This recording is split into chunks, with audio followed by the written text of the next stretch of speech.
This session. I request senior orthopedic surgeon, Dr. J. Venkateshwar sir, to come on to the stage. He's the organizing chairman of the program. I request Dr. Kali Prasad sir to come on to the dais. He's Warangal Orthopedic Surgeon Society President. I request our co-organizing chairman, Dr. Sudhir, to come. I request Dr. Shishikant, orthopedic professor, to come on to the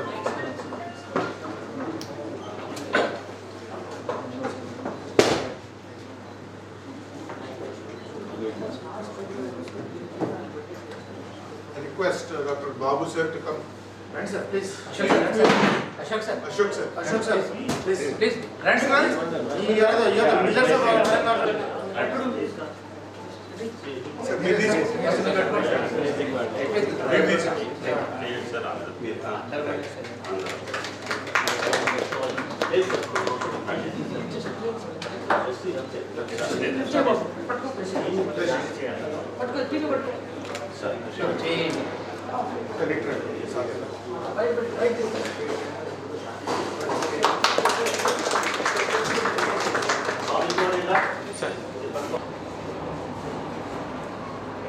Close it. Thank you. Siddharth. We along with Dr. Purna have formulated this program. Sorry for the technical glitch. I think we'll start with the talks. I mean, this session has been formulated mainly around knee arthroscopy, predominantly working around ACL reconstruction and meniscus. So there will be talks with 2 live surgeries, time permits, one on ACL reconstruction and one on meniscal repair. So without much delay, we just start off the session with the talk by Rajesh on clinical anatomy and mechanism of care. We have 2 national faculty with us today, Dr. Chirag Kanse from Manipur Hospital, Bangalore. Thank you for coming. And Dr. Gangawati from Manipur Hospital, Vizag. Thank you for taking the time. Apologize for the delay with the technical glitches. So hopefully we should be ready. If you are ready. I am Dr. Rajesh Vishwanath. I am a consultant at the Renal Care and Ajara Hospitals, Warangal. And my talk is about clinical anatomy and mechanism of ACL care.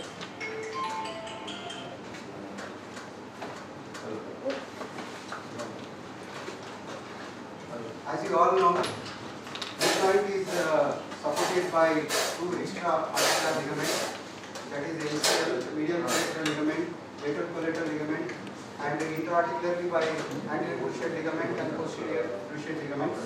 Now coming to the ACL, ACL is intra-articular but an extra synovial ligament.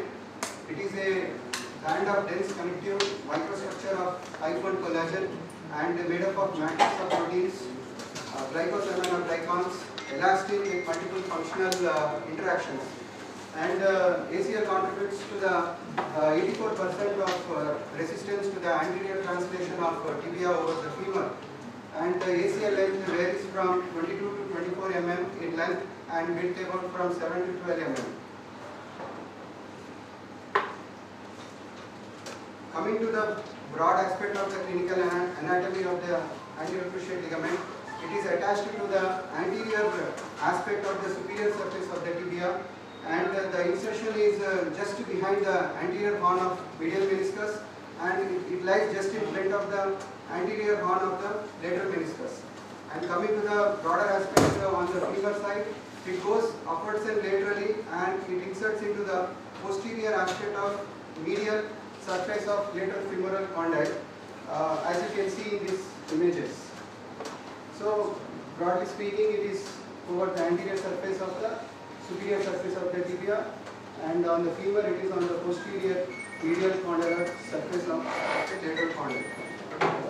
Coming specifically to the footplate insertion, a study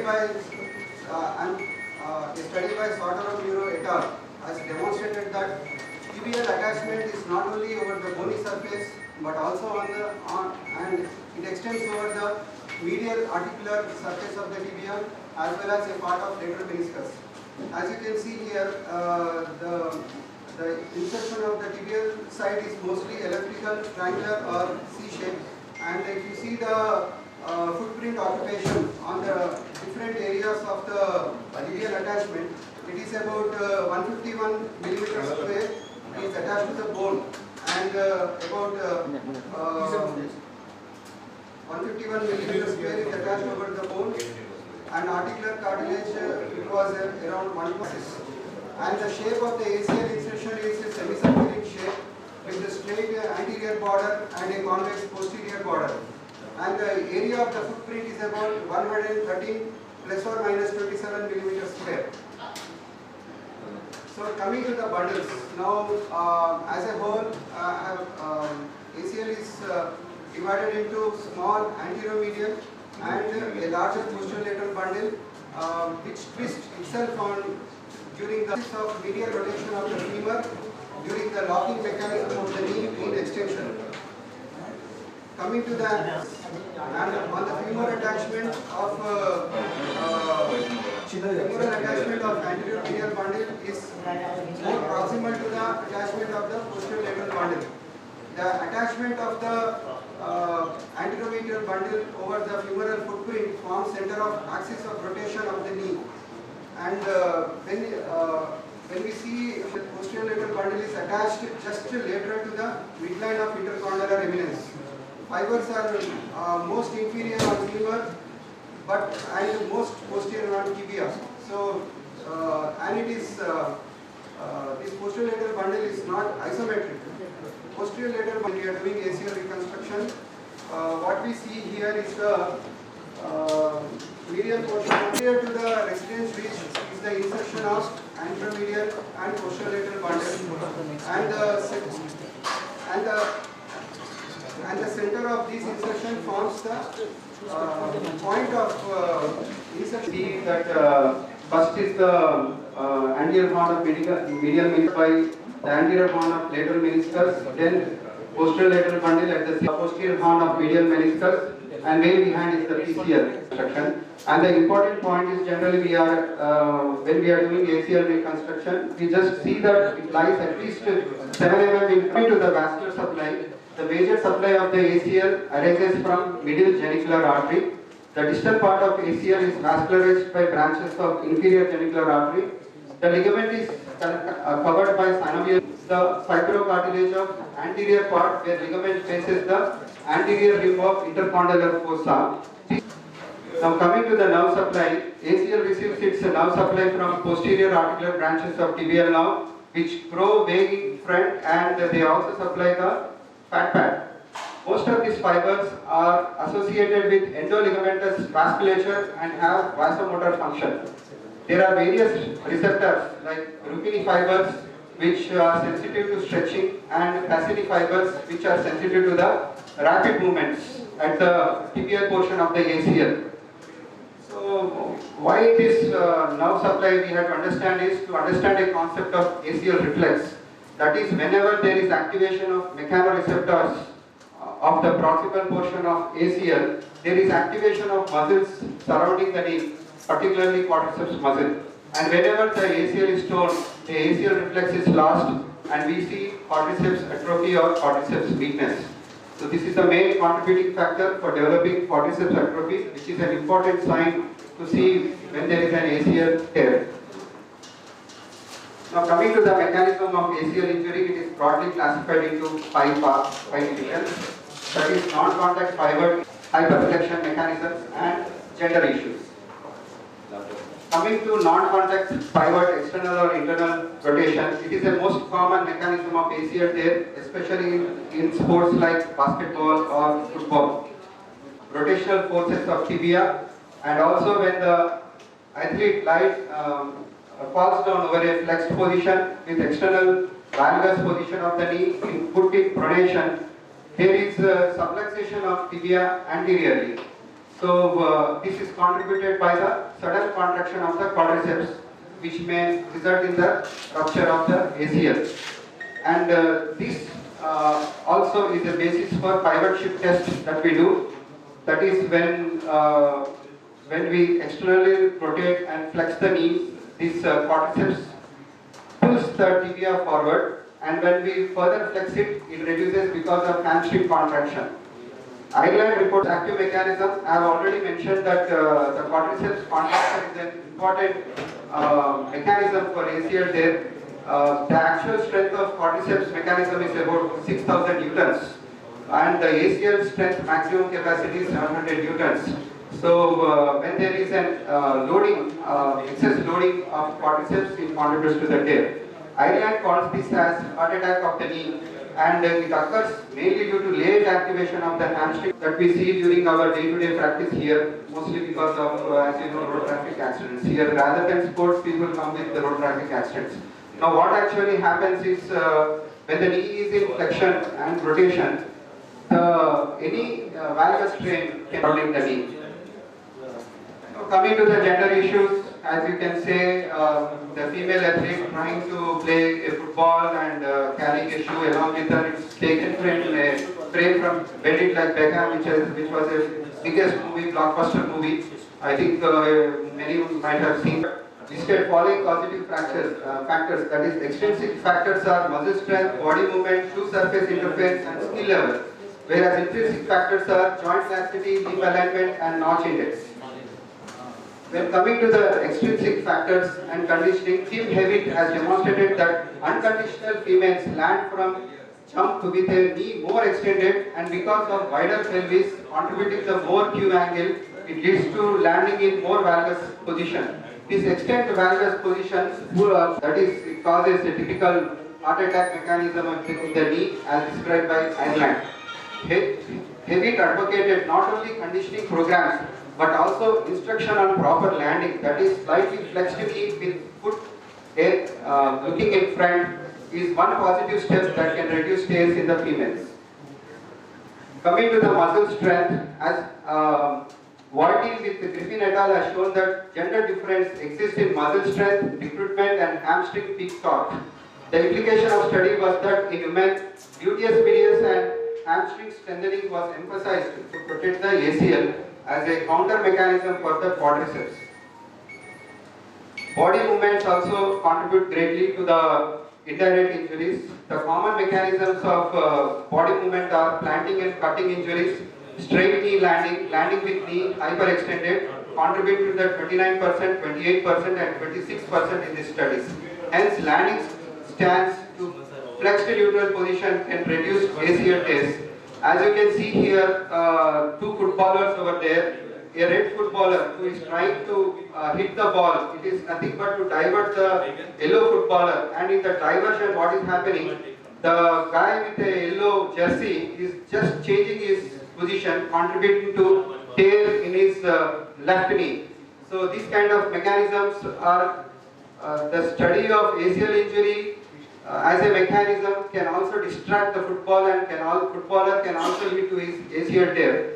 So all this conditioning happens when a player is being trained.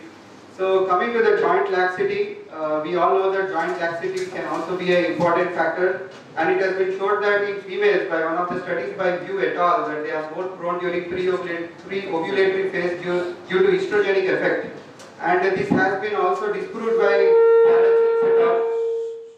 Karajin et al. But most other studies have also proved that females are more prone for ACL injuries, especially during the pre-ovulatory phase. Coming to the notch index, in men, it also this notch index is very important, and it's an important cause during non-contact ACL injuries. A study goes on a footballer. Each and every study is done when a footballer tries to play, and there are certain important findings that have been made in this study. That in indirect contact injuries are more prone for ACL tears. More important, it is 47% of tear happens during pressing and tackling, and most of the ACL injuries happen during initial 45 minutes of the play. So all this is being studied. You can understand that how ACL injuries are given importance in each and every player while they are playing football or high athletic activities, and how it impacts the sports people. I this talk, And I request everybody of you to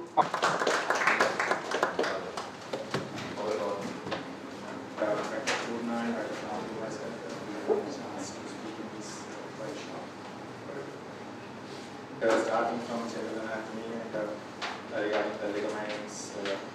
But I want to skip all this because we are lack of time and it's already delayed by 2 hours. So I just want to go to the menisci. We already know there are two C-shaped structures and the outer body is very thick and convex and next to the fibrous capsule. The inner body is very thin. The outer body is called red zone because it is vascular, because even the root can be down somewhere. So we have to be very specific. We have to look at the root of the meniscus, whether it's anterior root or posterior root. Root is also very, very important. We'll see that. Yeah, just want to give a just glance on how MRI appearance of the MRI appearance of each meniscus. The horns can be better seen on the sagittal image. This is a sagittal PD flat image. PD images are better for visualization of the menisci. That is proton density weighted images. In that fat separation is better because we can as well see the marrow and everything. So altogether PD fat. So this is anterior horn of the meniscus and posterior horn. They have to be dark like this because it contains collagen. So they are dark structures. Normally they are dark structures. This is anterior and posterior horn. And body of the menisci are better seen on this coronal sequence. This is the PD flat coronal sequence. The body of the meniscus, which can be seen very clearly on the coronal sequence. So these two sequences are very, very important for to look at the menisci. Even sometimes we see on the axials, but the predominant sequences to look at the menisci are sagittal and coronal sequence on the axial sequence. But now that with volume imaging, we are able to acquire some 150 to 200 images. That is the recent trend. We can reconstruct the things in any plane and see it, but only in the workstation, not at your place, like not on the film or anything. So in the films, it is given it only these things. So coming to the medial meniscus, you can see that the posterior horn is little larger than the anterior horn. That is the appearance of the medial meniscus.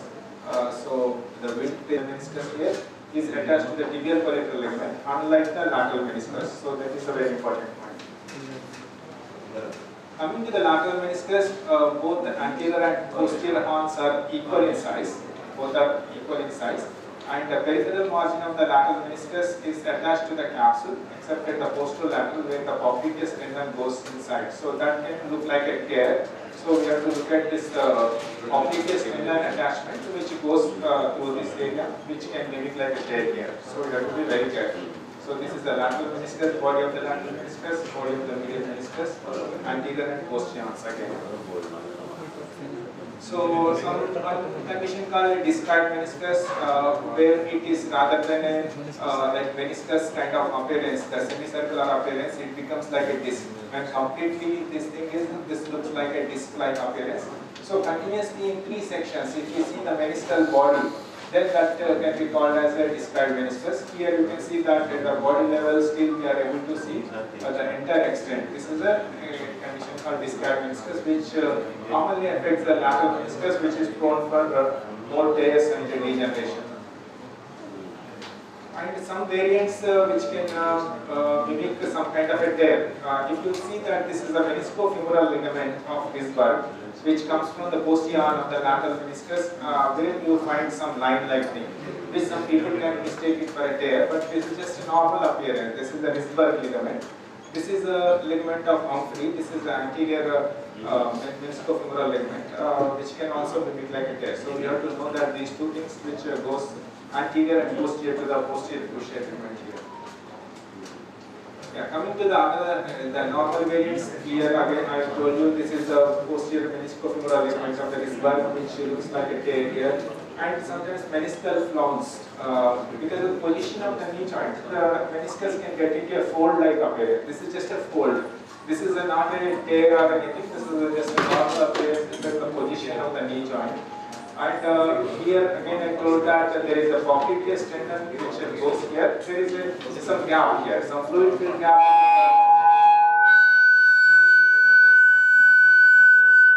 between the lateral. Yeah, compared to the anterior cruciate ligament, ACL is a striated appearance and is oriented slightly more vertical than Blumen's line. This is still more vertical than the Blumen's line in a normal patient. So it extends from the circular attachment from the lateral femoral condyle and extends up to the intercondylar region of the tibia here. So it is the anatomy and all that is covered previously. So femoral artery lies on the medial aspect of the lateral femoral condyle and it is a semicircular in shape. The ligament is extrasynovial and intracapsular. It passes in a spiral course forward and laterally to a fan-shaped insertion anterior to the tibial spines here. ACL comprises of two dominant groups that is already mentioned in the previous talk. That is anteromedial bundle. This is densely packed and more easily depicted on MRI as a dark structure. Usually what you see as a dark structure on the MRI is an anteromedial bundle which can be seen. The posterolateral bundle is usually loosely arranged. So sometimes some synovial tissue or some synovial fluid can go into the posterolateral bundle. That's why it is appears as a disorganized with the higher signal intensity on MRI. So normally wherever there is higher signal intensity, we think that it's a tear. But in the ACL, what happens? This posterolateral bundle is normally contains some higher signal intensity. So we should not mistake it for a tear, but it is a normal posterolateral bundle which can look like a hyperintense signal because it contains some synovial fluid and structures. So here you can see that there is anteromedial bundle and a posterolateral bundle which can twist in different movements. You can see that during flexion it is twisting like this. Normally it is oriented as anteromedial posterolateral bundles. Here we are able to separately see both the bundles. This is anteromedial and posterolateral bundles in as a tissue. This is an oblique coronal sequence which we can do for an ACL. Here you can see in the entire ACL in one section. You can see that this is the attachment to the lateral femoral condyle here in one section. So this is an important sequence which is an oblique coronal sequence. And here you can see that normal anteromedial bundle and posterolateral bundle, you can see there is some hyperintensity, but the fibers are oriented parallelly like this. It is uniformly low signal intensity structure. Usually compared to the ACL can sometimes contain some hyperintensity areas, but here this is a uniformly low signal intensity structure. It has near horizontal takeoff at the femoral end and then abrupt descent about 45 degrees to the tibia. So coming to the ACL test, when you call it as high-grade injury, when you call it low-grade injury, it includes complete tear or high-grade partial tear. That is disruption of more than 50% of the fibers is called high-grade injury. So the repair has to be done in these cases definitely like high-grade tears when there is more than 50% of the tears. Low-grade injury is less than 50% of the fibers are covered. So ACL rupture.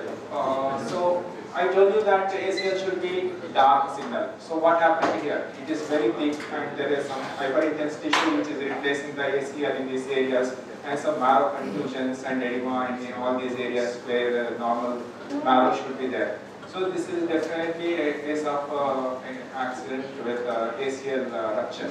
So failure to identify the normal hypointense low signal line of the anteromedial bundle on sagittal MRI just carries a high positive predictive value for ACL rupture.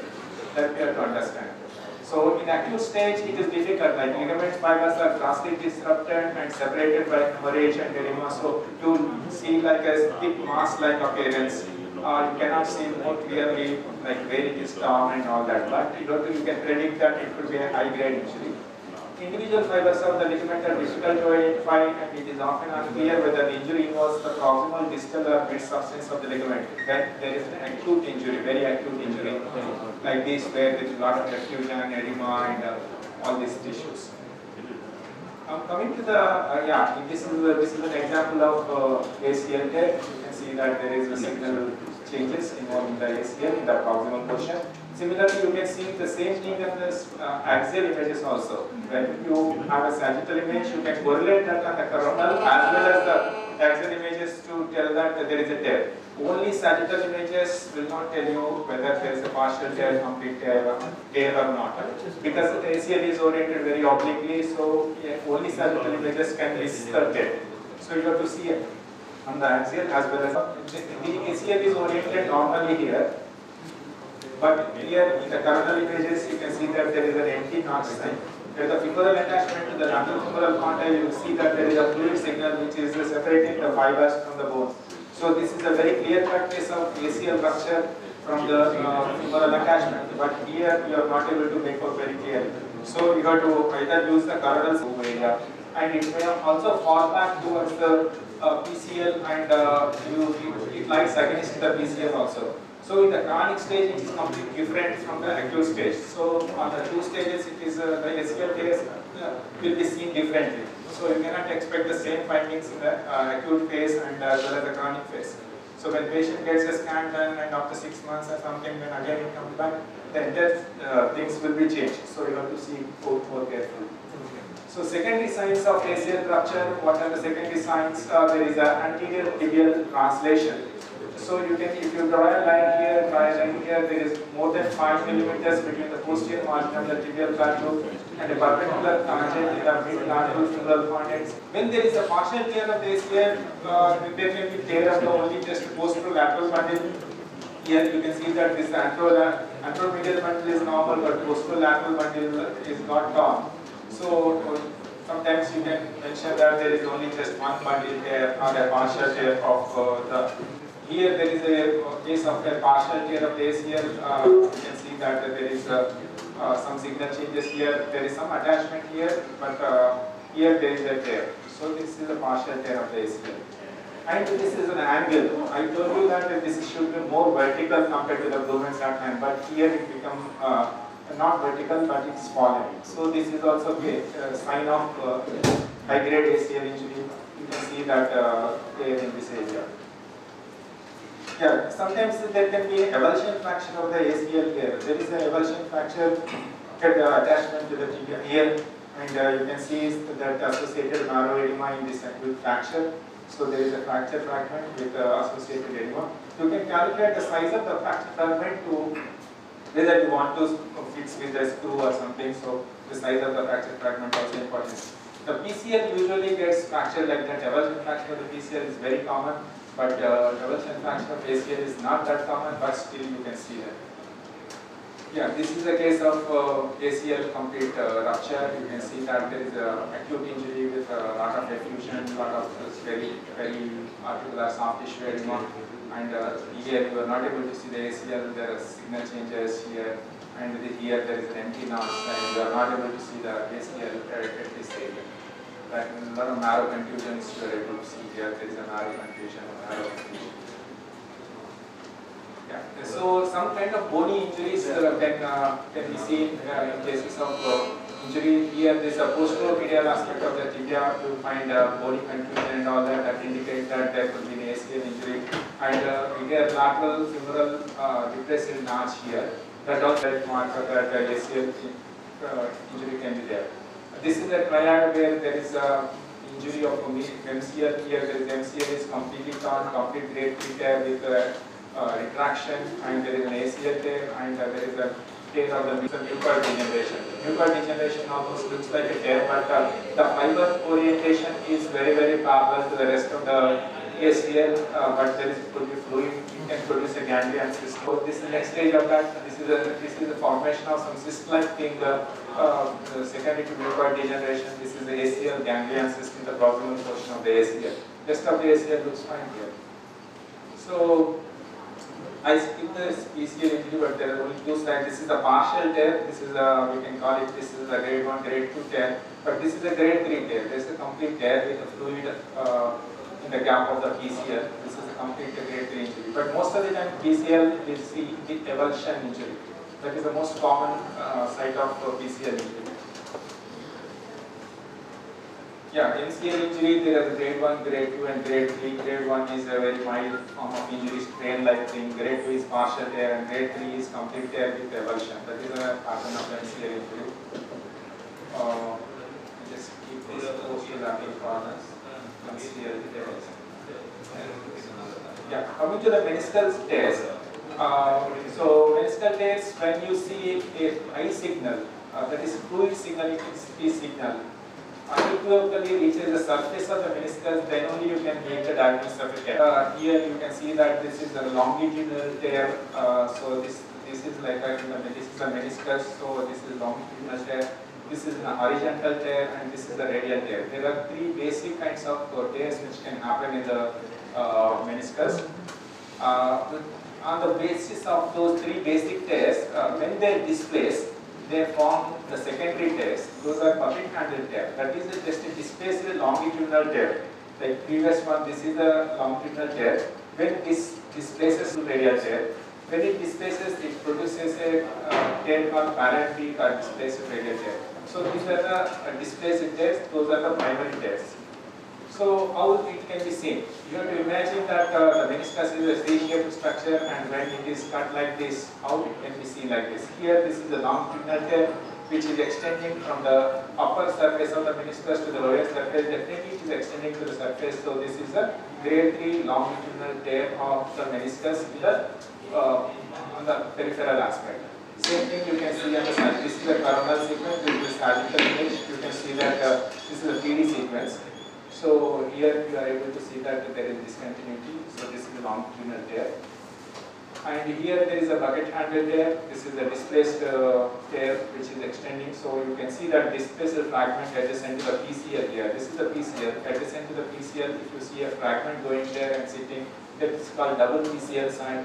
That indicates that this is a bucket handle tear. If there is a flipped meniscus, this is another kind of tear. This is just a bucket handle tear. There is a capsular detachment or peripheral tail of the meniscus, usually the posterior arm. The posterior arm flips over into the anterior arm. Center meniscus here. This is a flipped meniscus because of the tail which is rotated and coming to the anterior aspect. So this is a flipped meniscus, which is another form of a meniscal tear. Most of the times we see meniscal root tears in cases of osteoarthritis, which I see very, very frequently. You can see that this is a root of the meniscus. Here you can see that there is a defect here. So this is a meniscal root tear, which you can see there is this is the irregular margin of the meniscal root here. This meniscal root looks fine, very nicely seen with tapering like this. But here there is a tear of the meniscal root. Whenever there is a meniscal root tear, you usually see some extruded meniscus outside. You commonly see it in cases of osteoarthritis. So that also you have to mention, you have to see for that. So here red zone meniscal tear, you can see that this is the peripheral portion. Peripheral one part of the meniscus is the red zone. You can repair this meniscus. So in this case, in the posterior arm, in the peripheral aspect, you are able to see this lesion. And many times this can be associated with ACL tears, that is called ramp lesion. Meniscocapsular injuries can be associated with ACL tears. So this is the meniscus within the meniscus sign, which is seen in horizontal tears. You can see here, there is a fluid signal within the meniscus here. There is another case of horizontal tear extending from ear to ear.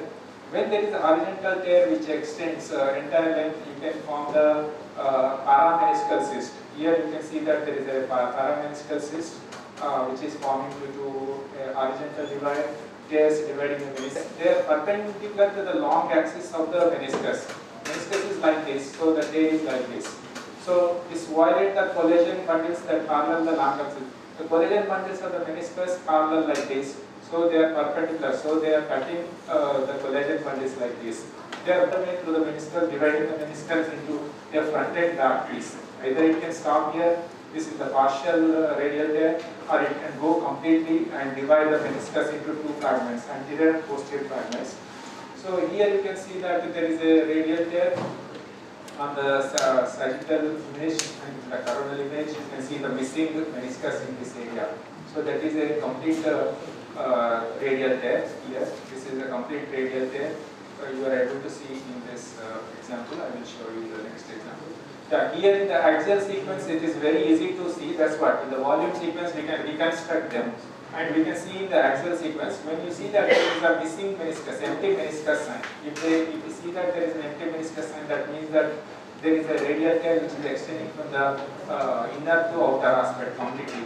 So in the sagittal image, you just find a missing meniscus in this area. If something is cutting through here, in the sagittal image, you just see that there is a missing meniscus here. So there is a complete full thickness radial tail. So this is a double PCL sign which I mentioned about bucket handle tail. Here you can see that this meniscal fragment which is detached from here, this fragment is sitting just, and so this is the second fracture again, the indicator of high grade ACL injury.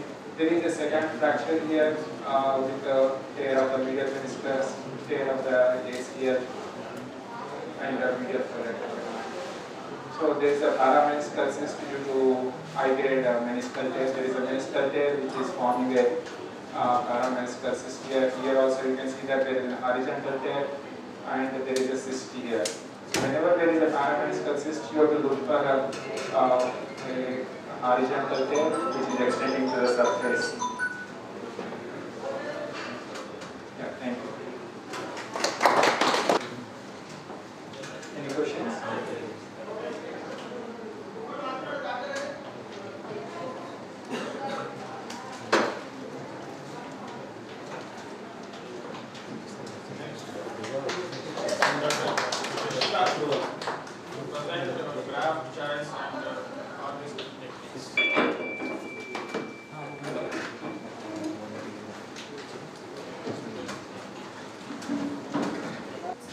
Thank you, TOSACON, for this opportunity to talk in front of the August gathering. So, as we already delayed, as surgeons, we are always interested in doing surgery. I mean, obviously, Krishnamohan's talk on radiology was very interesting and informative, and Dr. Rajesh's talk on mechanisms of ACL injury was a big fruit to this webinar, to this session, so which was good. So now we go on to graft selection and ACL reconstruction. So as orthopedic surgeons or arthroscopic surgeons planning to do ACL, this is probably the first thing everybody should know. ACL reconstruction can be done in a number of ways using a number of grafts. But a basic knowledge of the different types of grafts to be used is paramount.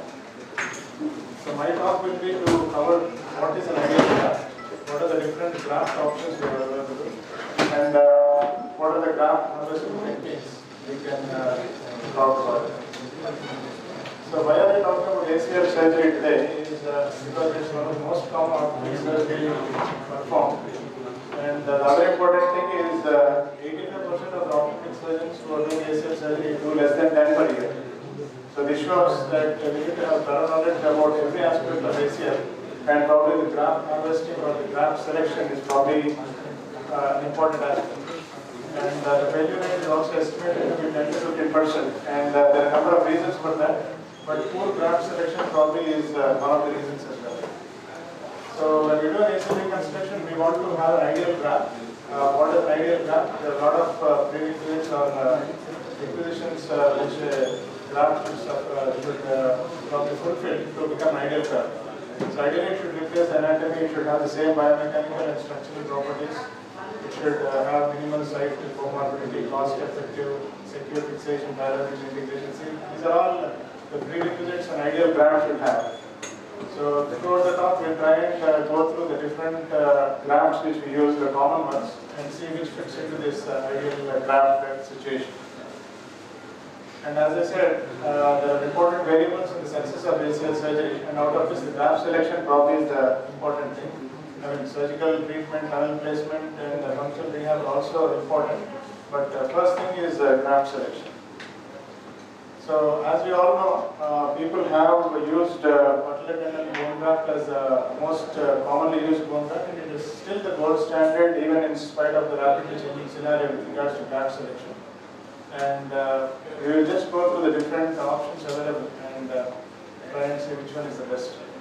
And the graft choice, as I said, depends on the surgeon's experience, his training, and especially in multiliquids injury, tissue availability is quite important because in a country like India where we don't have allografts, we have to just concentrate predominantly on autographs. And what is the patient activity level, comorbidities, whether it's a primary surgery or a division surgery. And sometimes patient preference is also important. So all these things have to be taken into consideration before we identify which graft is important. If you divide the grafts which are used, there are two types of tissue grafts and synthetic ligaments. I think this is probably completely out of, and it's just a snapshot of the different types of grafts people use and quadruple hamstring graft is what always recommends, which most important thing to note is the intact ACL has an ultimate strength of 216 and all the grafts which we use are comparatively stronger than that. And any graft we use, I mean whether it's a BTV or a hamstrings or a posterior peroneus long tendon, all of them go through these four stages, which is quite important. And with regards to autografts, there are some advantages and disadvantages. I mean, the most important thing is there is no risk of disease transmission, and they are inexpensive, and there is no immune reaction, and they have good mechanical properties. But at the same time, the disadvantages of using autografts are donor set morbidity and increased operating time. So if you use an allograft, obviously the operating time will be reduced, but yeah, they have their own. So with that background, what we will do is we just go through the common used grafts. The first one which we all know about and which is probably being used the most is the hamstrings. The advantages of the hamstrings are because the longevity is small incision and there is a chance they say hamstrings regrow as well, and they decrease donor site morbidity in comparison with the patellar tendon. So with these advantages, I'll just go through some pictures just to know how a hamstring is harvested. The hamstrings are the gracilis and the semitendinosus. So obviously the patient is in the supine position with the knee flexed to 90. So the landmarks are identified, the patellar tendon and the tibial tuberosity. And the medial aspect of the tibia is also, posterior aspect of the tibia is also identified. And we made the skin incision about a centimeter median and about 2 centimeters inferior to the tibial tuberosity. And the type of incision can be longitudinal or oblique. The longitudinal incision or the vertical incision has a higher chance of damage to the infravertebral parts of the surface. So usually we cannot prefer an oblique, slightly oblique incision.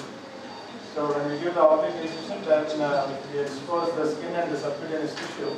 And the next tissue we come across will be the thick sartorial fascia. And the sartorial fascia is also incised in transverse. This is an oblique incision, and we usually tend to do an horizontal incision in the sartorial fascia.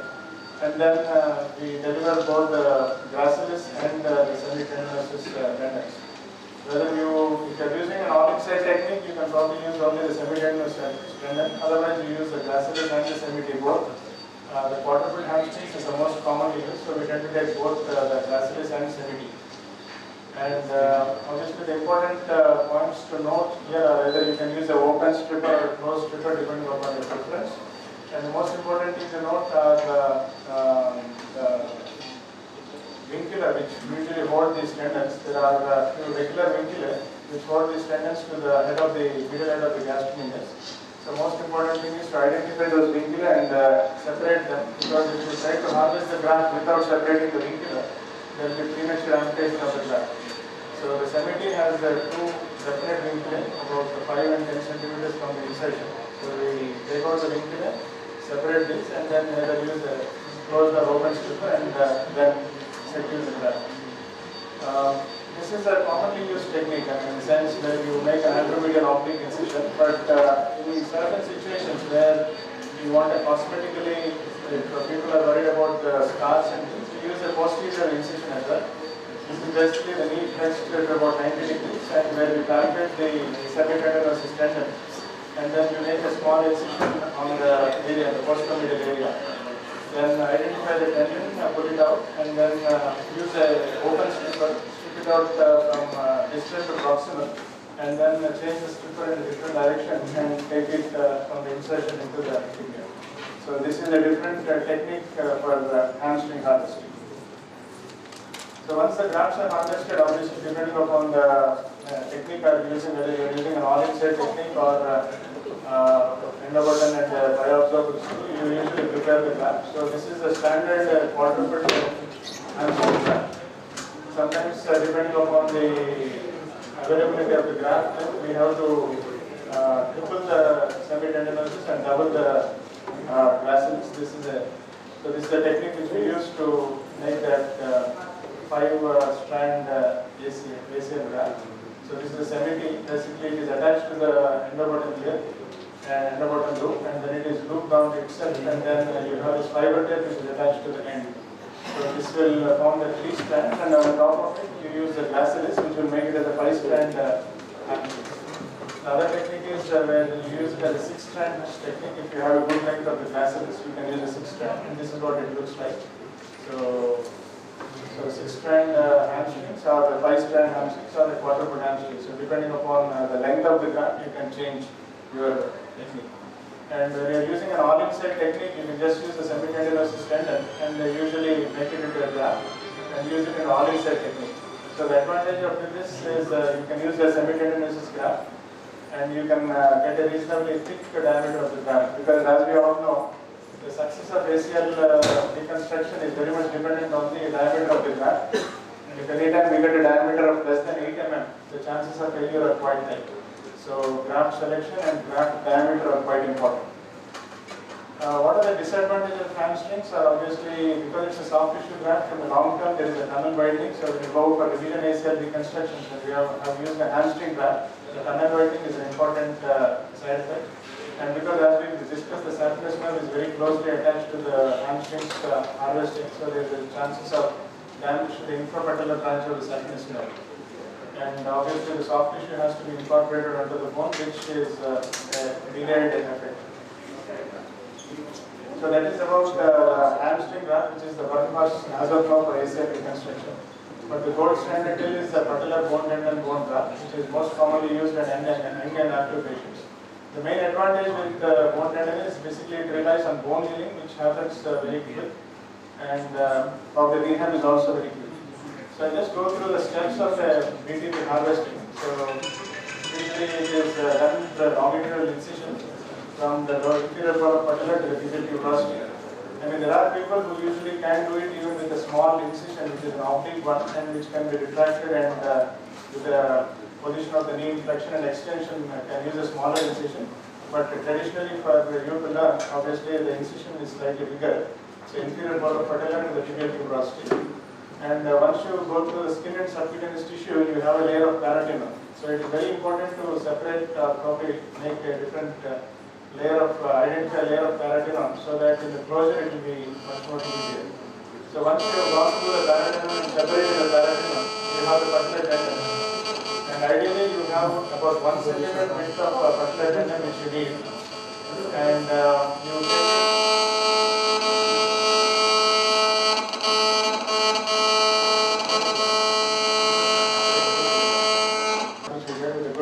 on both sides. It's about 10 millimeters on both sides and about 10 millimeter width. And the shapes usually one is trapezoidal and one is triangular, so for better fixation. So BTP obviously it's a good graft, it's a gold standard graft, selectively used in young patients.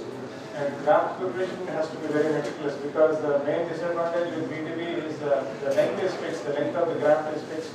So your tunnel positioning and the tunnel length, you have to be meticulous with that. And notch plasticity usually is not preferred, and graft fixation can be with buttons or screws. And graft incorporation happens very quickly. But the disadvantages with the bone tendon graft is basically there is an anterior knee pain because of the scar and neuroma of the saphenous nerve, increased risk of patellar fracture, and the graft tunnel mismatch. So those are some disadvantages with BTP. This is one case where the patient had a BTP done, but subsequently had a patellar. Second, third graft, and after hamstrings and BTP, the third graft which we can use for ACL reconstruction is the quadriceps tendon. Obviously, quadriceps tendon has more or less same biomechanical or physical tensile properties as BTP. So you have a longitudinal incision over the superior pole, about 1 centimeter from the superior pole of patella, and the incision is slightly more towards the lateral side. You don't go in the midline. So these are just some pictures to show. So this is a longitudinal incision exposing the quadriceps tendon. There are few consistent blood vessels which we usually found over the quadriceps tendon, which are very consistent. So we need to identify them. This is a slide to show. We're just separating the fat and subcutaneous tissue from the quadriceps tendon.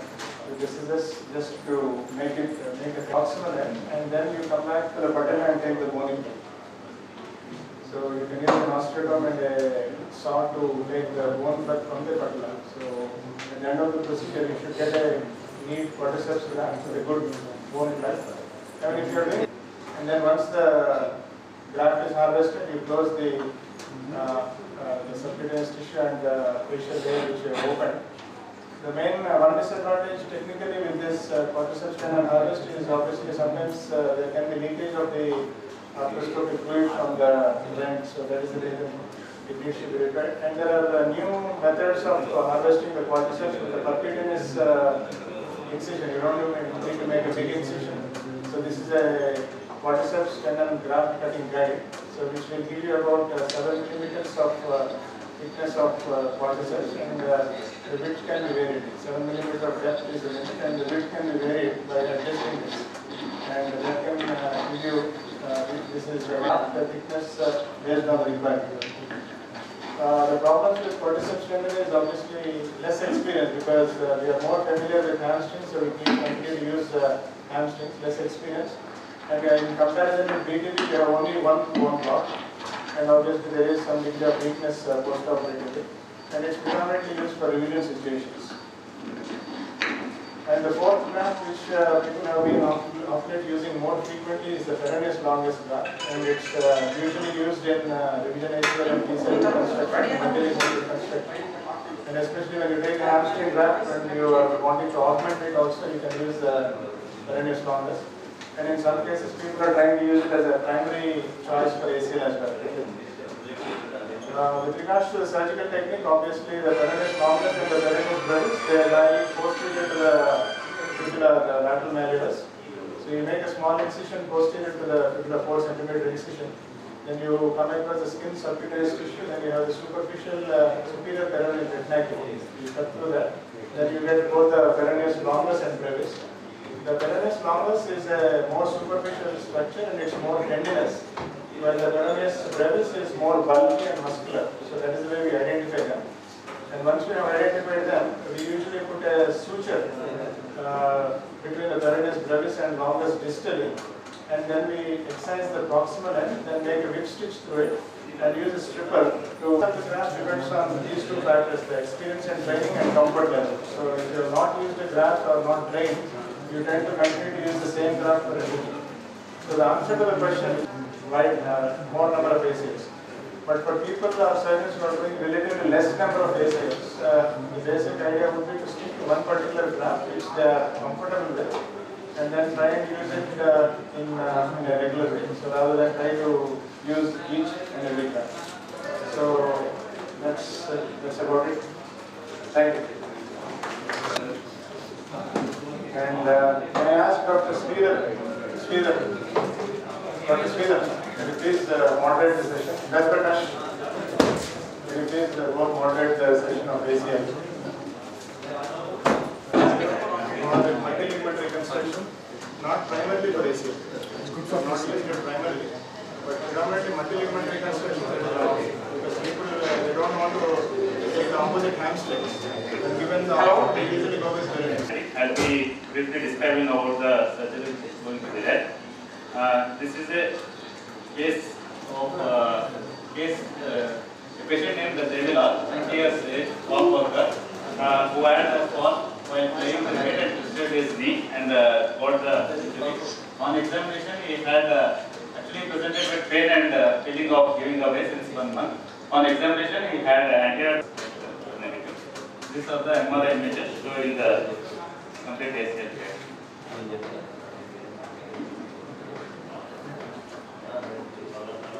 So now the surgery will be there. Can you hear us? Hello? Can you hear us?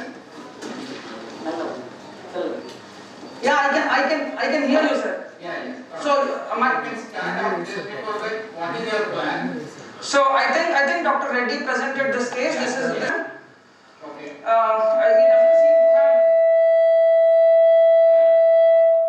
doesn't seem to have any other pathology, so it should be a straightforward ACL reconstruction. I'm planning to do with hand hamstrings. I'll try only with the semi-tendinosus. I'm planning for an all-inside ACL type of reconstruction, sir. So I'll see if the semi-tendinosus is enough. If I think it is very thin, then I will be taking the gracilis as well. Okay. Okay. We are just inflating the tourniquet, sir. We'll start. Yeah. 22 number knife. 11 we'll keep it later. Can the table go up please a little bit? Sir, is it audible?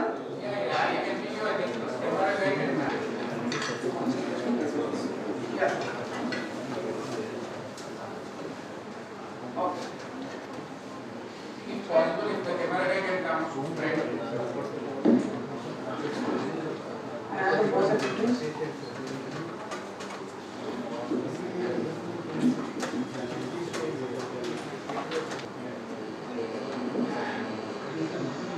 So I have to reach till the pes bursa first, and then for me it is important to identify the pes bursa. Most often than not, there is always a vein here. See, sir?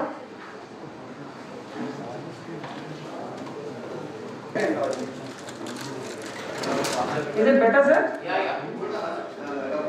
Yeah. Live demo. I think if you could extend the incision also a little bit, so the vision for the other life is better. Okay. Yeah, I can do that. Yeah. So 15 number knife. So we can see a bump here. This is the semi-T and this is the gracilis. I'll take my 15 knife and I'll just make a nick in the pes bursa.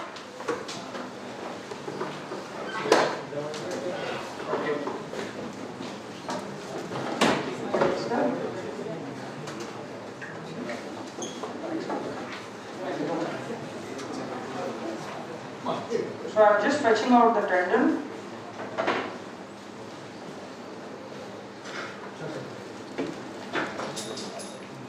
So this is my semi-T which I fetched out. So normally semi-T has two vincula which I have to separate it. This is my first one. So taking the 15 knife.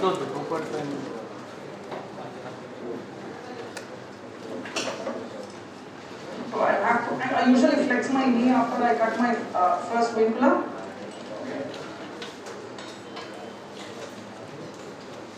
So is it visible, sir? Yeah, it's very clear actually. Okay. 15 number knife.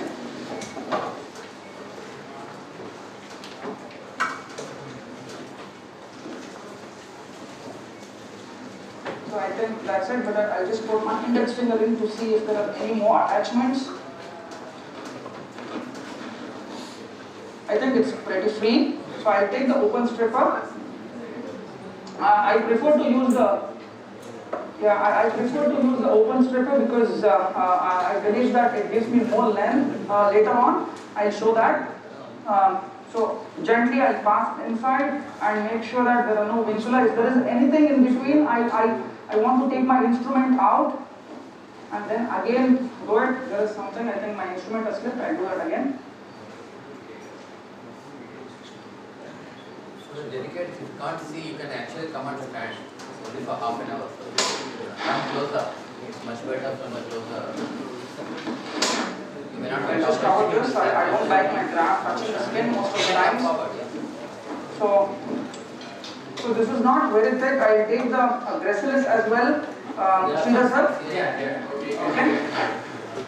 Retractor please. Retractor.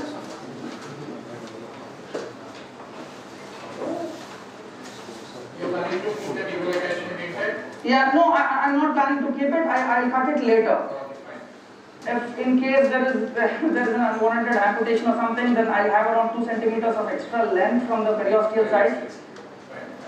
So this is my gracilis. So I put my right angled retractor.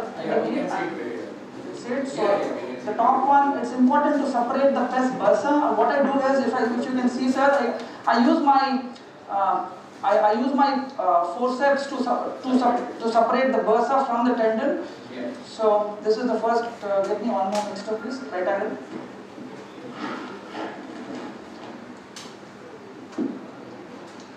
So can I have the 15 right?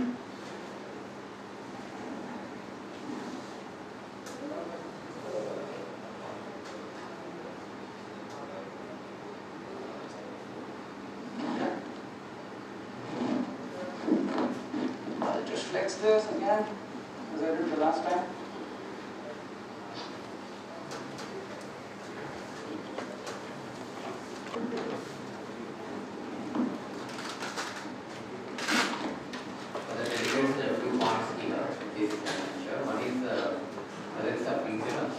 Yeah. Give me an analysis, please. Can you hear me now? Yeah. I'm just speaking to the delegates value. Yeah. Please do that, sir. Can I have an epibond, please? So there are two things. One is the presence of vincula. Vincula, the structure that connect the tendons to the fascia, the muscles. So I think we have cut the tendon while cutting the vincula off. So because there was an intact vincula, I have the tendon here. So what I do is I go with the open stripper kind of thing. I just put couple of epibond bites, whip stitch it, and then cut the vincula, and then use an open stripper to do this. That should not be a problem because I still have the tendon. Here I have not cut the vincula, so I have the tendon. Nice. So the vincula we need to see. Nice. When you touch the tendon, if there is any movement in the gastrocnemius region, that indicates that the vincula is there. There should be any movement of the gastrocnemius. What's this? When you Put pull the right hand.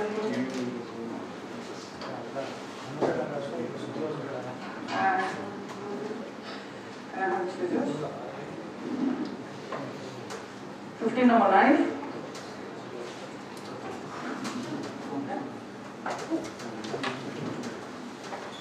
Peter sir, can you see this? Yeah, we can see it. There is a very cave. I saw it, sir. So Both are here. Both are not. okay. So if you see, this is an open stripper because there was an inadvertent cut in the gracilis tendon. So I'm just harvesting my gracilis now. So this is the gracilis. Can I have the kidney tray, please?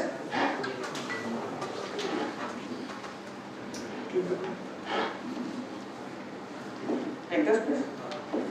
Knife. So now I keep my periosteum intact. You can see that I can get around 1.5 to 2 centimeters of extra graft. So I just peel the graft off the periosteum, retract to this side.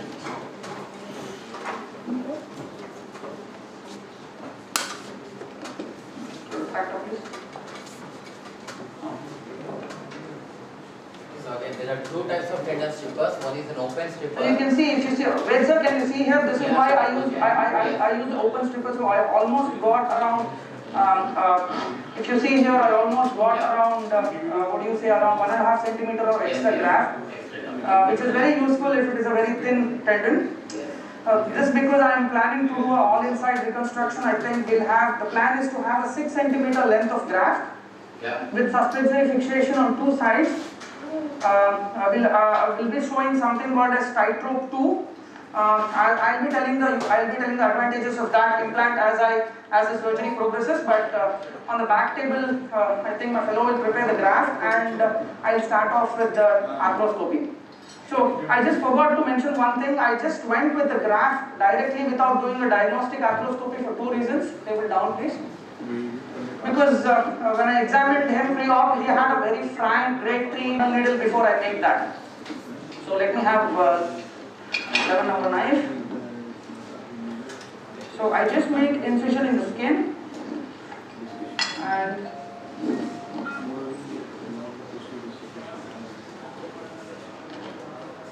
just going in.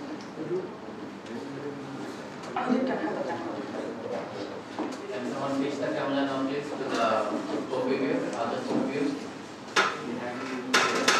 Magnify the scope and minimize the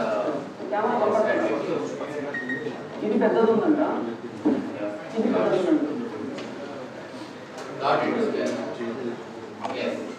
see the inside view now? Yeah. Okay. So I'm just inside the patellofemoral joint now.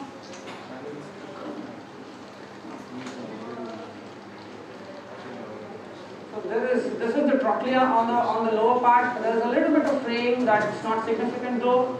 And I just turn my light source up to see the patella, which is kind of good as per this view, but I'll see it later again. Now I will enter the medial joint space. Now I'm slowly flexing it. My scope is in the intercondylar notch. You can see there is already a complete ACL tear. There is nothing attached to the femoral side. Can I have the probe 18 gauge needle, please?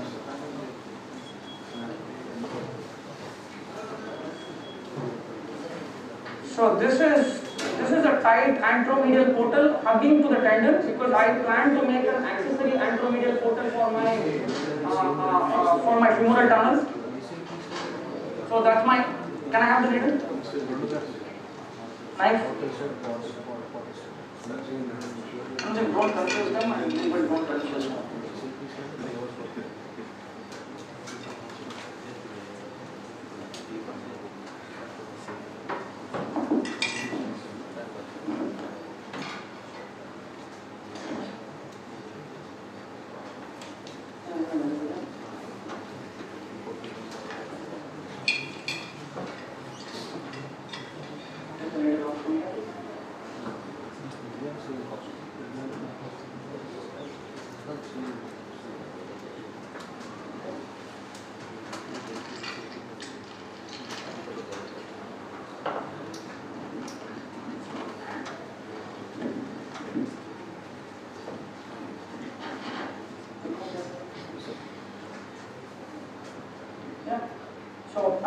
Extend the needle a little bit, please. So I normally do this when there is a lot of fat pad. I drive my scope into the suprapatellar pouch and I get my shaver there as well, and I slowly come down.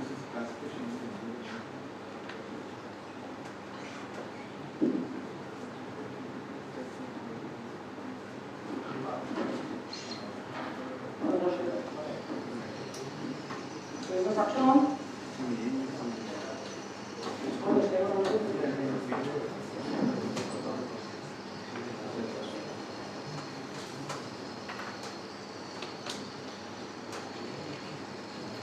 So initially I do this in extension just to clear the fat pad of the intercondylar notch.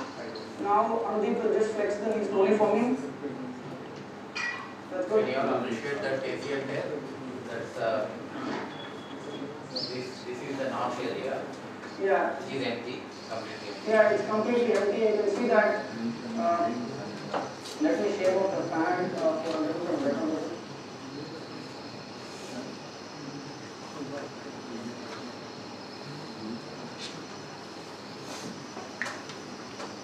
So just for the postgraduates there, to orient, I'll just tell the landmarks.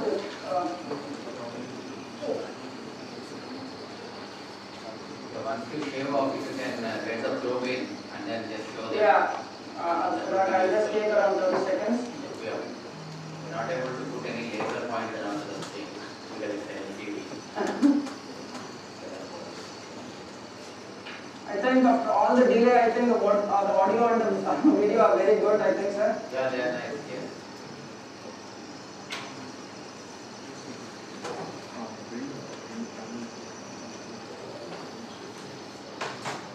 And I would like to take this opportunity while I'm sharing the fat pad to thank everyone from Warangal TOSACON, especially Ram Kumar sir, Sudhir sir, Rakesh sir, everyone for working. I've seen how Ram Kumar sir is working since yesterday midnight.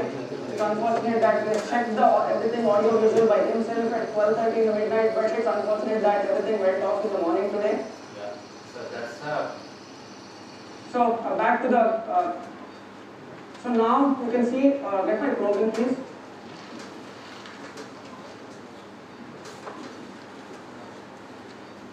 So this is the medial femoral condyle. You can see that is a pristine medial femoral condyle. I will take you through the knee again. but now you can see that there is a complete ACL tear, there is no ACL at all. There is some amount of tibial stump remaining which is gone and fibrosed to the PCL tissue there. The entire femoral condyle, that is the footprint of the femoral avulsion is totally gone here. So I can see for this patient, you can see the tibial stump here. So before I go further, I will just do a diagnostic here.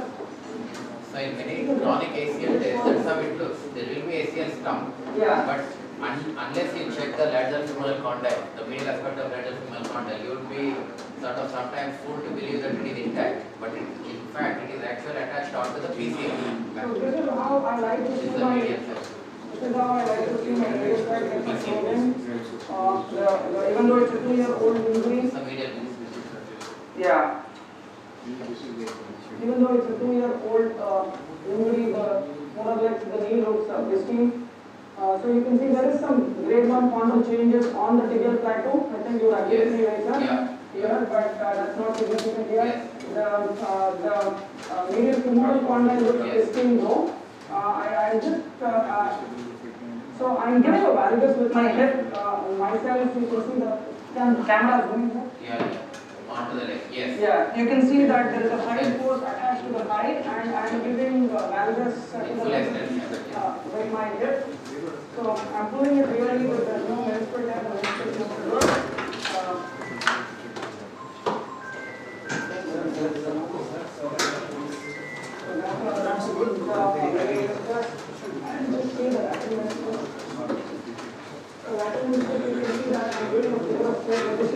And I'm slowly guiding my foot into the lateral compartment. There is a little bit of strain of the lateral meniscus here. And I have to talk to you. So this is the lateral meniscus. I go to the second again. I think I will not to complete this there. If you can appreciate it. Yes, you can see it. And that's the popliteal hiatus. That normal laxity here is normal for the lateral meniscus. So there is a little bit of fraying of the lateral meniscus here, which I don't think is repairable. It's just a white zone. I'll just divide that. So here you can see the space which is very narrow here. So in this cases, I want to use 3.5 mm saver blade here, if you can see on the monitor. So this is called a torpedo, and it's very friendly with the cartilage. It does not hydrogenically damage the cartilage. You can see the shape of it.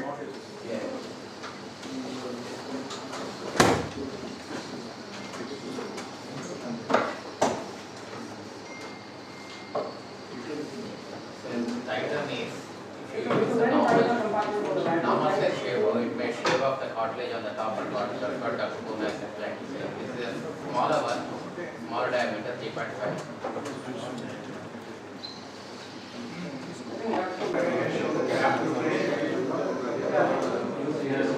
So I'm back on. So what I did till now was, I think what I did till now was, I don't know where I went off last time, but what I did was I balanced the lateral meniscus. There is some amount left to balance, but I do that later. Okay. So now I have cleared the lateral femoral condyle. So just because I don't use my radio frequency device regularly, but just to show the landmarks, I have cleared that. So now you can, I'm seeing from the anterolateral portal still, I could shift my portals, but you can see very clearly that this is the what we call the residence ridge here. Yes. You can appreciate that. Yeah. And this is the posterior part of the medial femoral condyle, lateral femoral condyle. I think you can follow the program, show you much better. Yeah. Just get the focus. Don't let the knee out. There's no need to hold it. Hold it like this.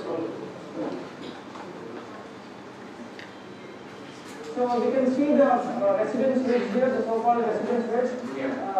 And this is the posterior part, and you can see the anterior part very clearly here. Okay. So now I make my accessory medial portal for the femoral tunnel. So that would be around a centimeter and a half, centimeter to centimeter and a half medial to my actual anteromedial portal.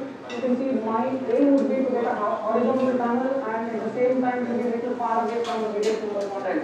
This is too close to my liking. I'll just make it a little bit more lateral. So what about the TBS stuff? You are planning for unit reserving? No, I would be taking out most of it because in this case, there's already kind of a cyst formation here. That would give way to a fibrous tissue and cyclops formation in the future. So I make my, everyone is happy with this accessory medial portal? Yeah. So the advantage of this accessory medial portal is it gives me two things. One is to give a very horizontal trajectory to the femoral ACL tunnel. And the second thing is I will have another portal to clear the debris while I am drilling the femoral tunnel. Now I hyperflex this. So I normally don't use the femoral AMA. I tend to. Not so much. Yeah, I would.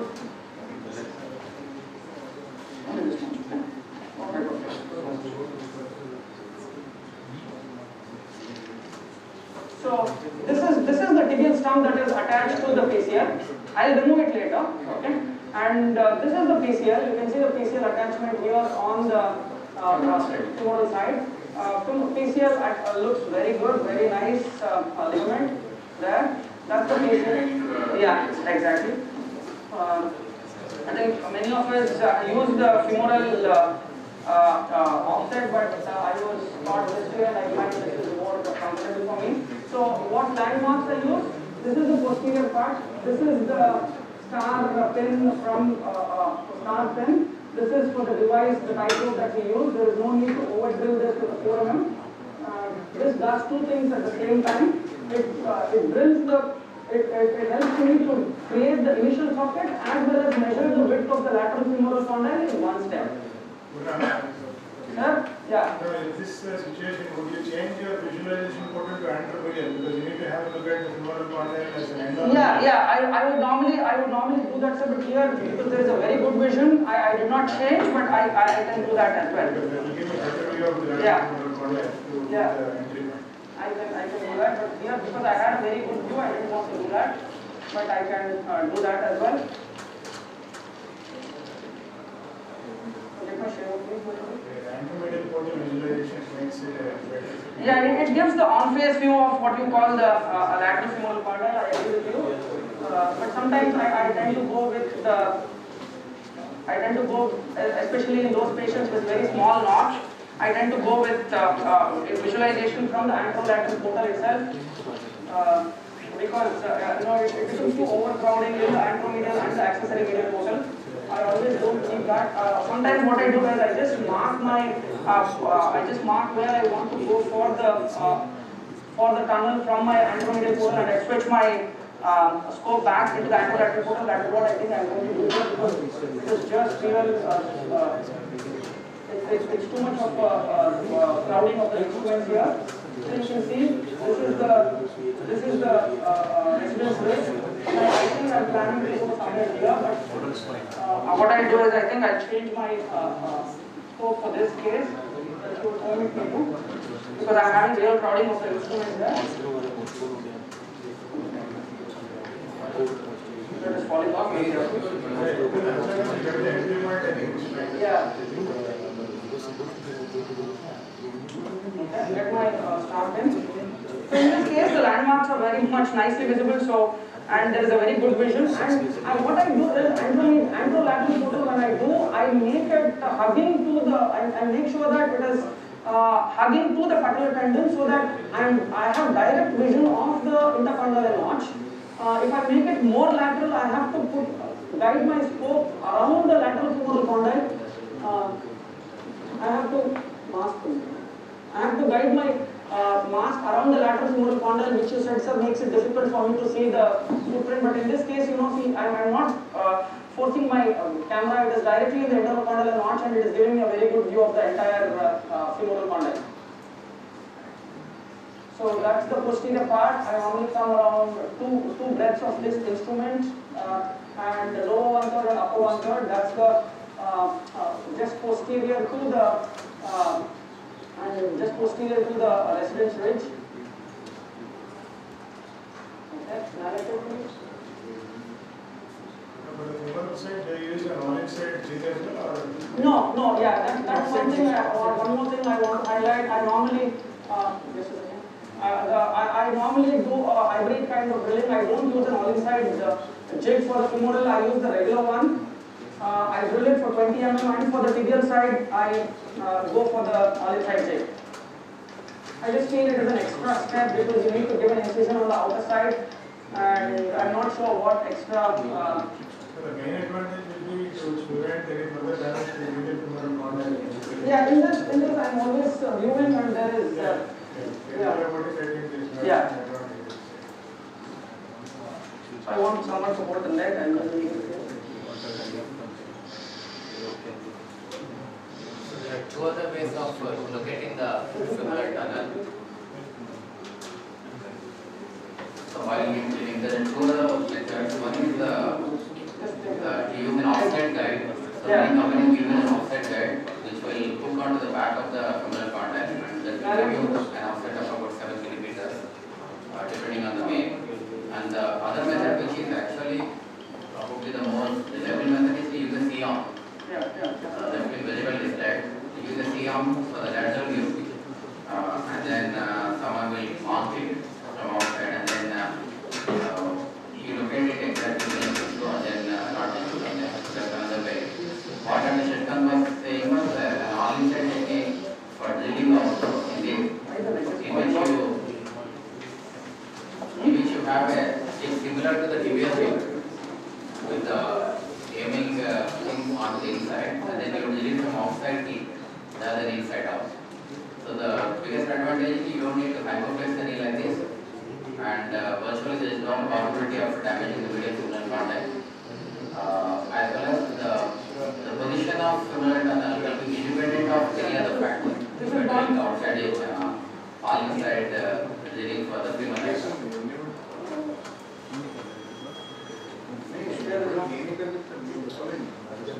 Yes, C-arm, I would agree, sir. I think for when people are doing double bundle reconstructions, they are using that. I just want to revise this because I think it is too posterior. At this stage, you could revise because there's no risk of blowout, but I think it is too posterior. This one, as you see here. So I would just revise this a little bit higher.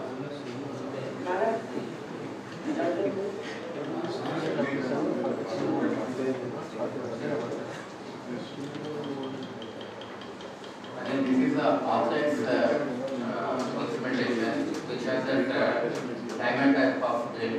So there are advantages and disadvantages for all the different instrumentation that at least the beginners should know. With the other instruments like this, with an MU, you have a simple guide wire at this stage, a beam pin, and then you lean over the beam pin. So even if you are positioning a little bit way off, you can still get a So in this case, I have to use offset because I think yes. Yeah. So it's slipping off to the previous one. Just put So with the honest thing, you need to be very very sure that you are in the correct position, because once you drill it, you will make the 4.5 yeah, straight away. it's a 4 mm. 4 mm, yeah, 4 mm straight away. So That's the offset guide. This is the offset. This is a 7 mm offset, as I said. So I'll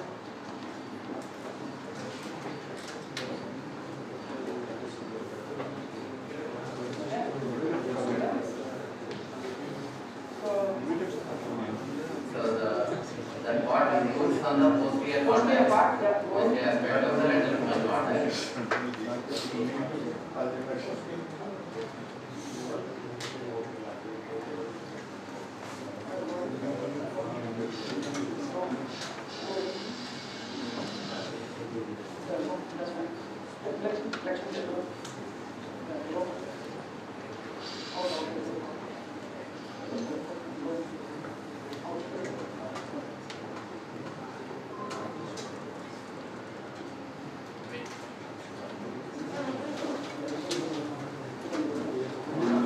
Yeah.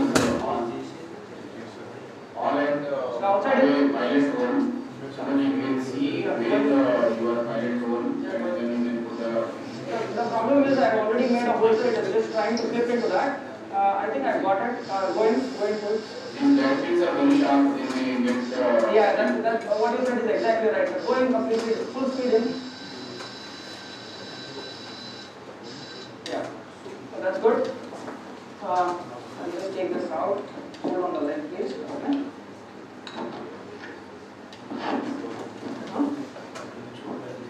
Would you have consider taking a lower putting or more accessory position?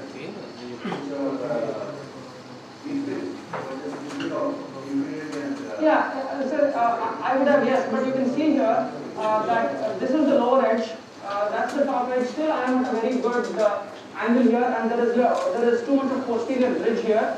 The breeze pin was trying to slip away too posteriorly. For this, I would have taken if this did not work out. So that I would direct it. You mean you wanted me to direct it a little more superior? Yeah. Yeah. That would also have given you the additional length. Yes. Now the length is, I just measure my length. So that's 4 mm. So you can see it's around 36 mm of the lateral femoral condyle width, which is okay. So how much is this? Yeah. So we have got a good diameter for the ACL. It's a 9.5 for the femur side and 10 for the tibial side.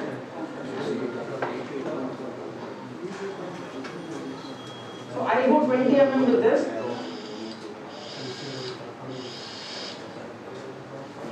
Just press on the flush, please.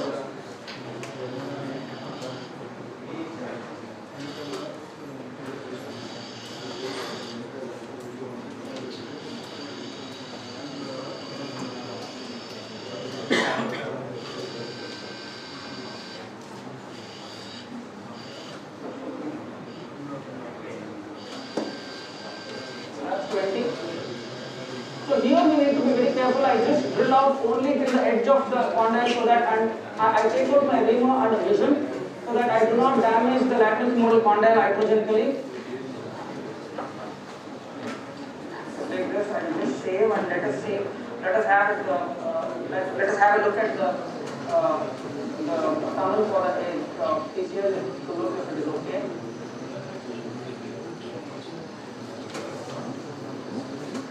So this was the environment, that was the first initial 4 mm tunnel, but that looks okay.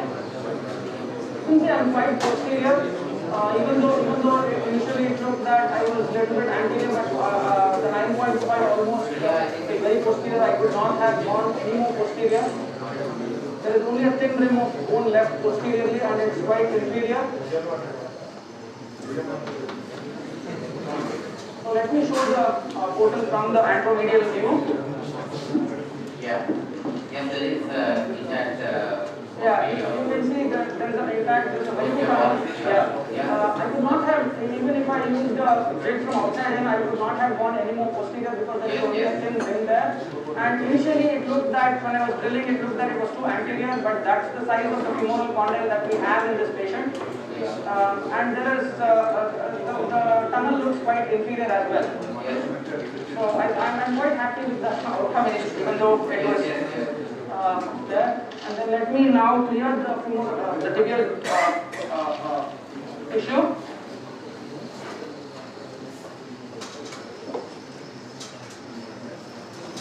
So I'm just, because there is a fibrous tissue kind of thing with a little bit, I'll be careful with the anterior horn here. I'm not trying to do any different reserving here because first thing is I want to show all the landmarks, and the second thing is I think that this should reinforce the cyclops in this case.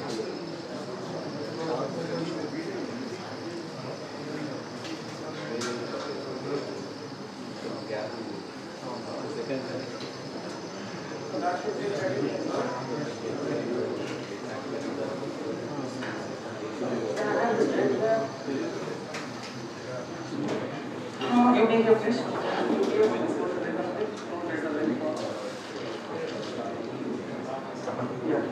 So this is the jig. I have kept my tibial angle at 55 degree The difference in a normal jig and the all-inside jig is the bullet has a 3.2 mm outlet for the all-inside flip cutter remote to go in. Before that, I just want to show my for the camera, and I can have a look at the flip cutter please. Where the pin has come, it seems to be in the center of the footprint. Slightly more lateral, Yes, maybe. slightly more lateral, but I try to change that.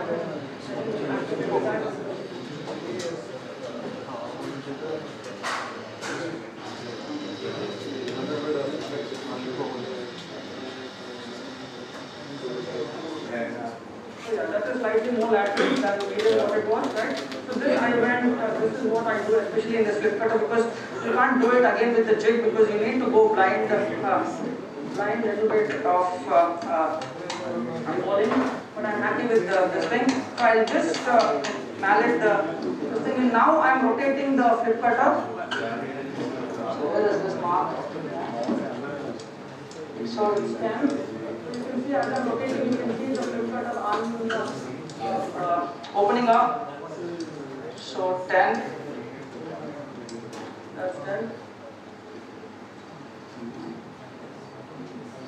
So one thing is, once it touches the board, we have to go full speed back. Otherwise, there is a chance that we can cut the flip cutter, the inside one. So I ream back for 25 mm, 20 for the graft, and 5 for the extra lax tissue.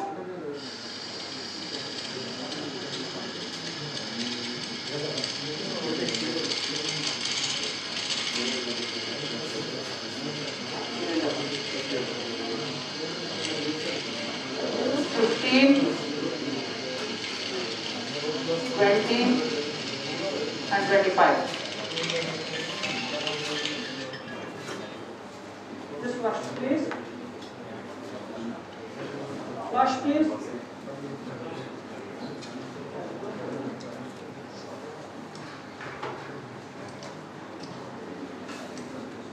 So I'm just unflipping it and put it out. No, wait, mallet.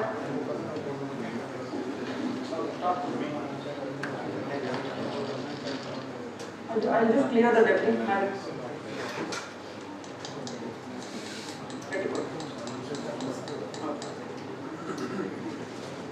So before I put my suture shuttle, I'll just clear the debris out.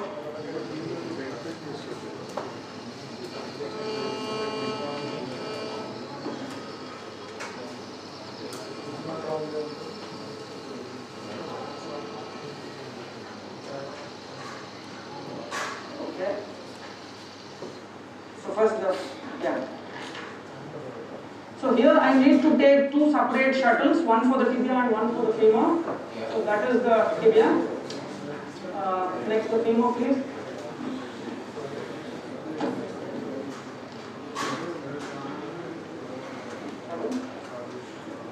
Hold the leg, man. Flex. Flex. Yeah, that's it. Flex left.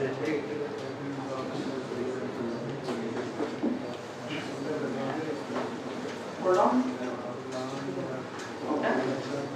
Good. Good. Good. Yeah. Good. So 19 again. Okay. Go to the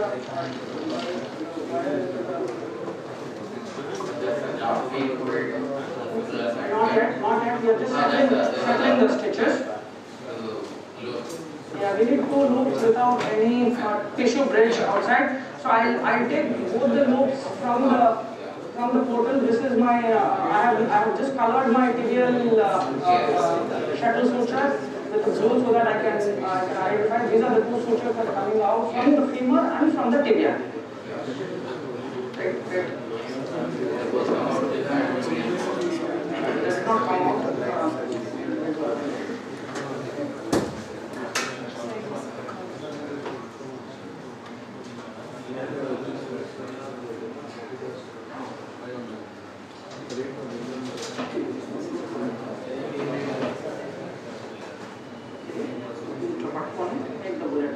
Take the bullet out slowly.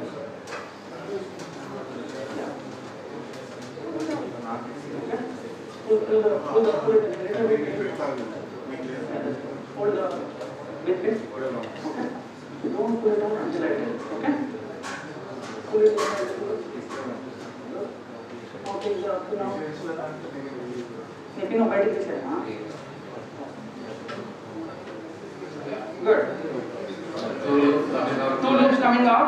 You just hold the camera on. So I have to make sure that these both do not entangle. Okay. So I'll just cinch the tibial thing. Get the graft here. So this is free. I'll just look at my mirror this thing also to see both are separate. Sometimes what happens is both of these get looped inside. And you have to do everything again. So you have to confirm that before you pass the graft because you're really stuck sometimes. Once you flip the button on the femoral side. Where's the marker? Yeah. It will come. The graft is there.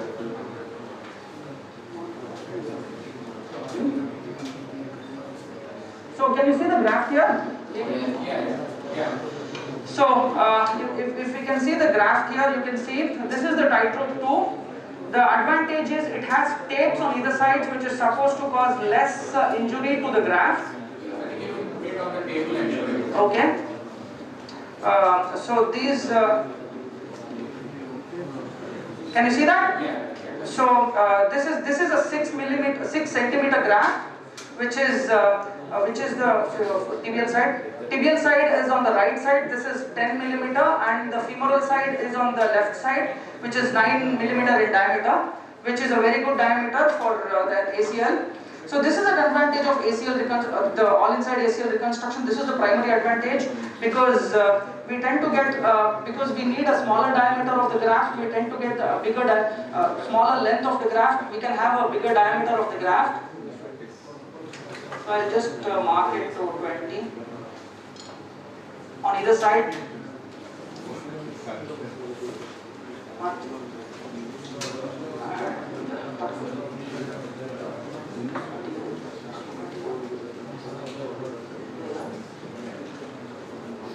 So I'm just marking 20 because I want each side, for each side, both femoral and tibial to go 20, and for my flipping distance it was, how much it was? It was 36 from the edge of yeah, I'll just clear the debris. Mahesh, can you just pull the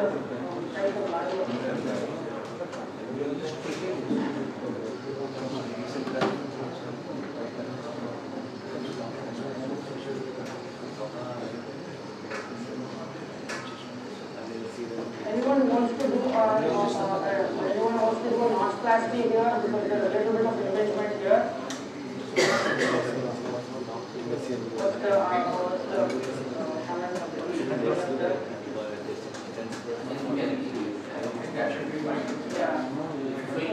That's complete. That's complete extension. There is absolutely no impingement.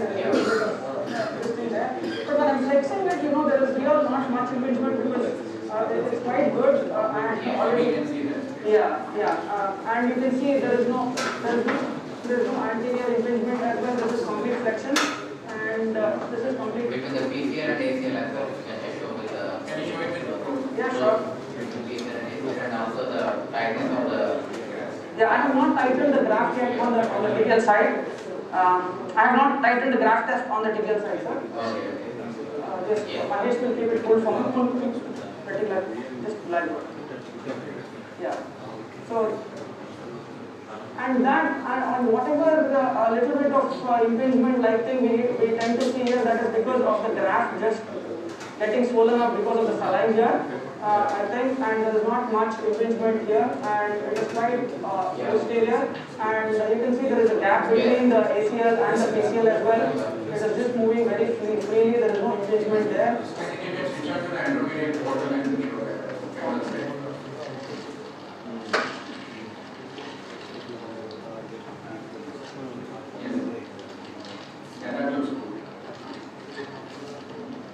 So, yeah. You can see that? Yeah, you can see, I think that's, I'm overall happy. Any critical things, anything for us to learn, anything, any comments?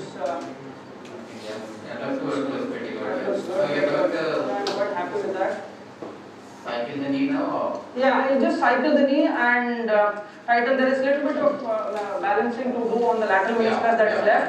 But I think I will switch off the camera for now Sure, yeah. because we are running very late. And, thank you very much. That was really good presentation. Thank you.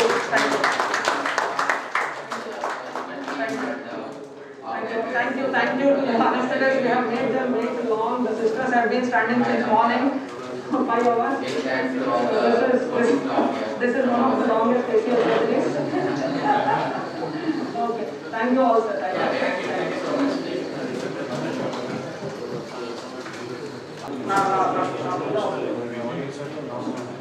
Control rotations, and then we came to partial reconstructions, repairs, but still there are ifs, there are buts.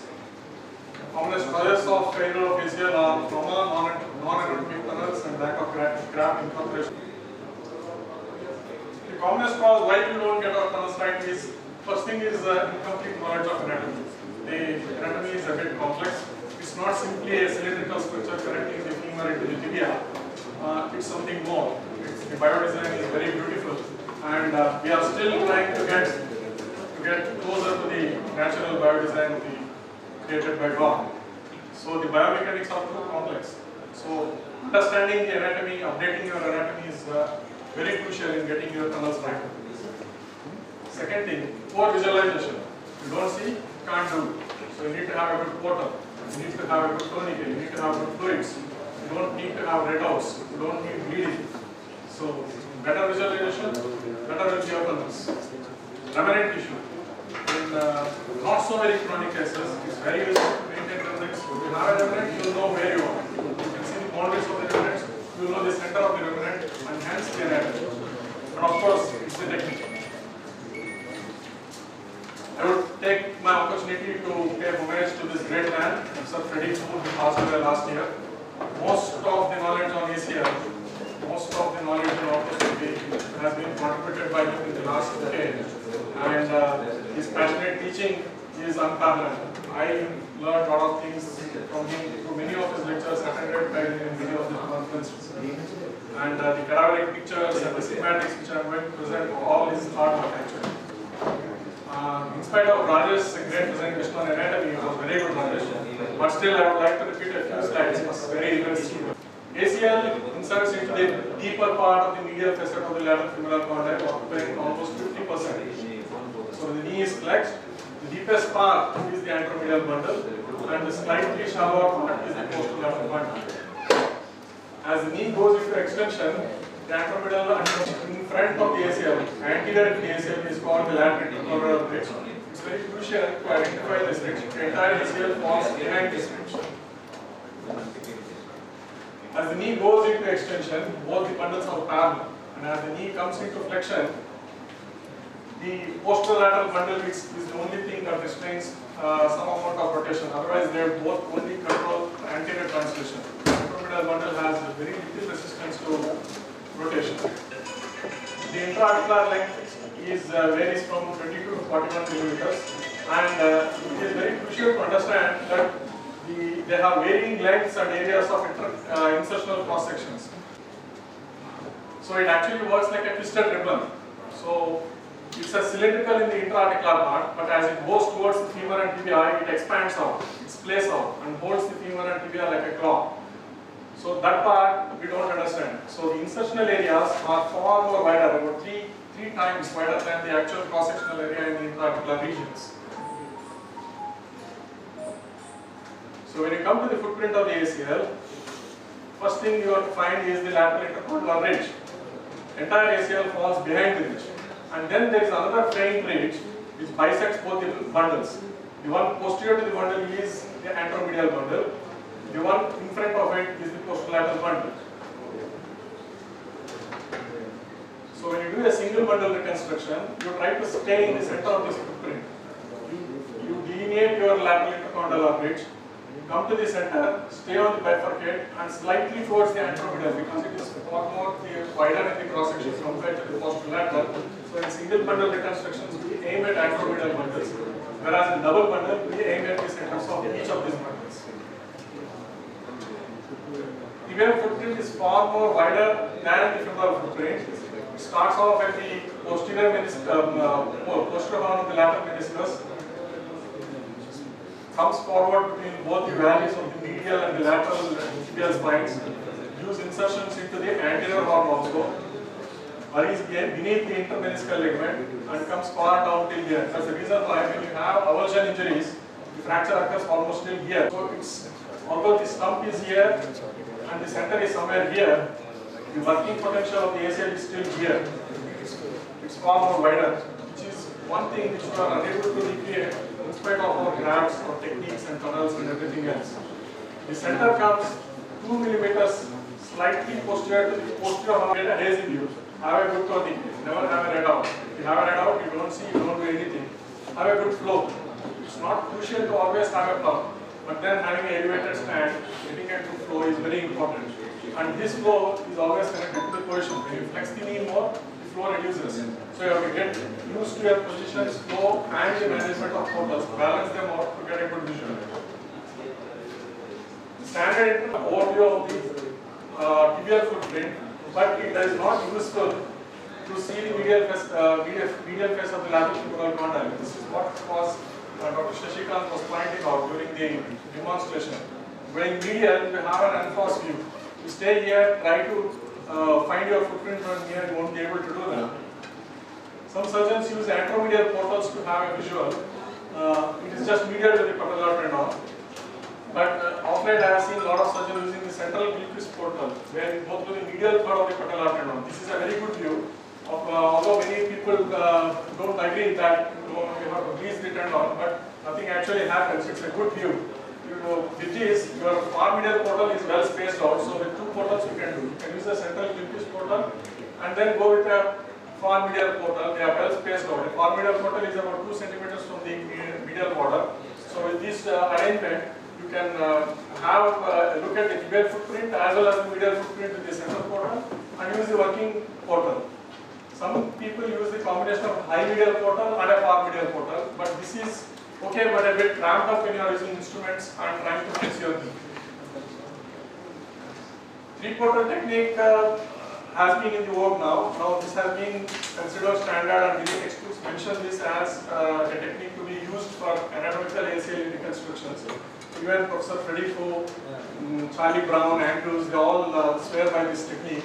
So it consists of 3 parts. One is the high anterolateral portal. The high anterolateral portal is 1 centimeter lateral to the patellar tendon and 1 centimeter above the joint. With this, you will lose the patellar fat pad. It won't come in during the demonstration. Using an anterolateral portal, you may not be able to see well. Whereas when you go through a centromedial portal or a medial portal, you will have an unforced view of the medial facet of the lateral femoral condyle, which is very crucial for you to see the footprint. You see the footprint well, you are able to see the borders well. You see the borders well, you are able to centralize your anatomy better. For tunneling the tibia, you need to keep the knee at around 90 degrees. This will open up the knee well, you will be able to see the footprint well, and you start drilling well. Now, your entry point will be around 1.5 centimeters medial to the tuberosity. Some people go midway between the tuberoid tuberosity and the posteromedial part of the tibia, and a centimeter above the pes. If you go too medial, you may tend to damage the medial collateral ligament. It often happens when you are doing multiligamentous reconstruction, because the PCL tunnel is just flat aside the tibial tuberosity. So you tend to coalesce. In the fear of coalescing, you tend to go too medial. Then you start entering the MCL. So be careful about that.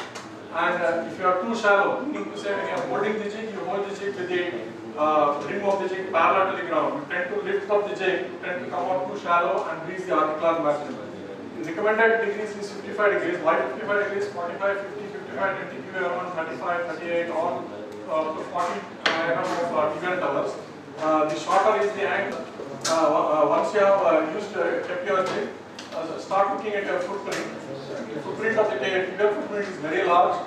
Although it comes still much anterior, it's very important to remember that it is close to the anterior horn of the lateral meniscus. Just 2 mm posterior to the anterior horn, center into this stump, and into the valley of the medial tibial spine. That will be your center of your tibial footprint. And you put your guide wire in, hold the guide wire with your artery forceps or something, and then extend your knee and check. If you need to the notch or not. Check and have an assessment of how much space is there between the notch and the guide wire. Just not putting isn't enough. You should also assess whether how much is the space, because we have a 10 mm graph or 11 mm graph, you will have infinity.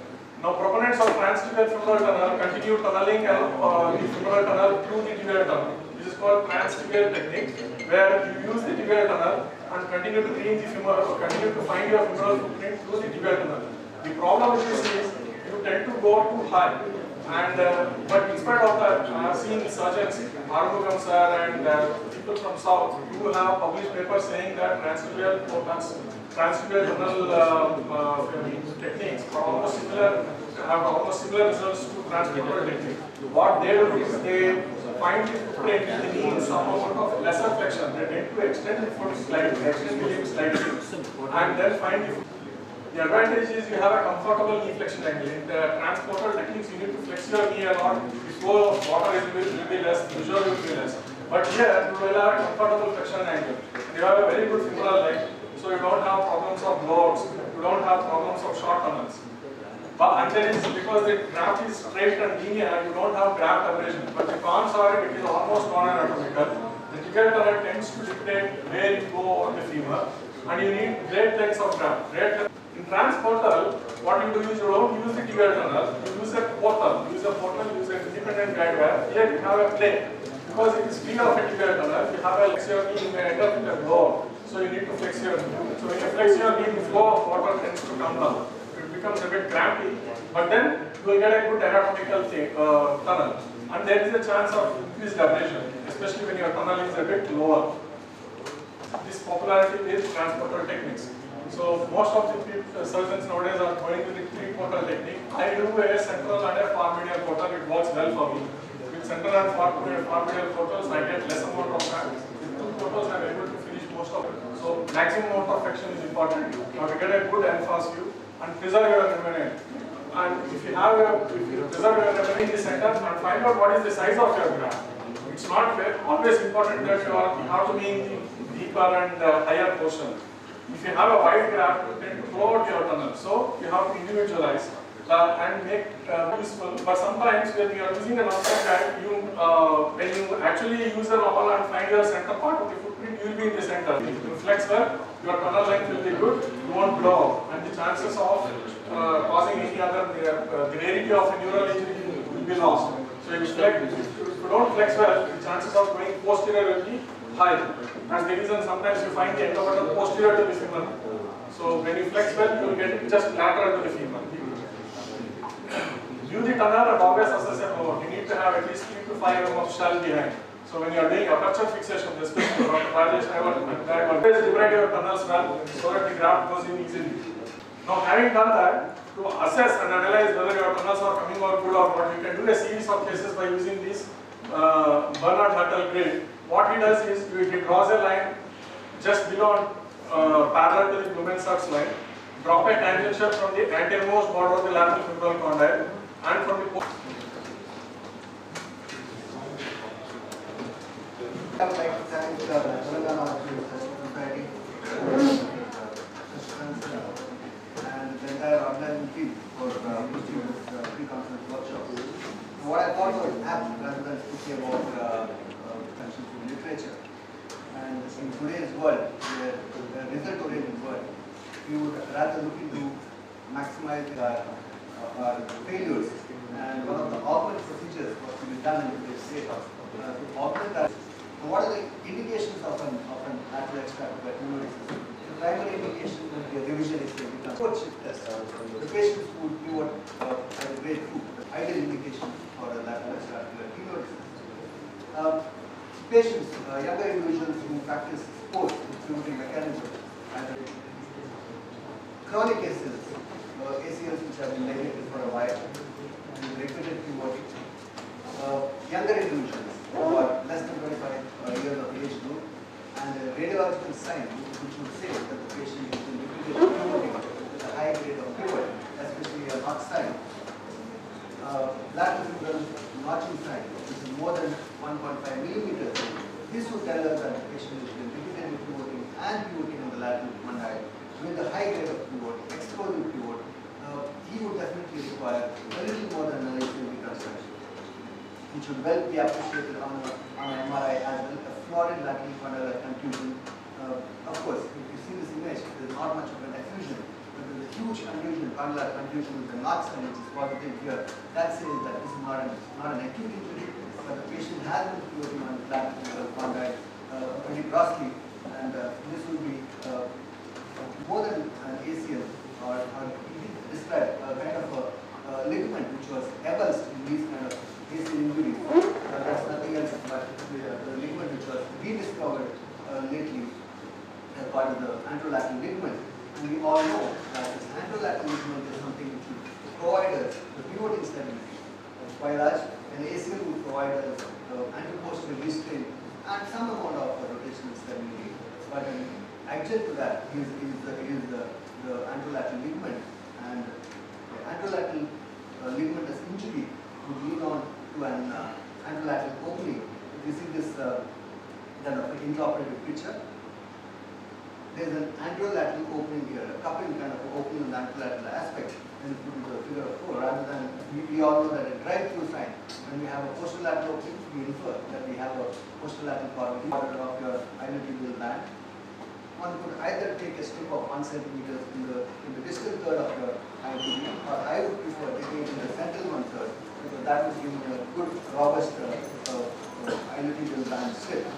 Once I have identified 1 centimeter where I need to harvest, then identify a distal insertion site, and from here one would harvest a length of about 80 millimeters or 8 centimeters or 10 centimeters. I give the benefit of doubt. I usually take about 10 to 11 centimeters length of this negative strip. As you can see here, dissect out the ITB from the underlying soft tissues, underlying fat tissue, and then lift it out from the proximal attachment.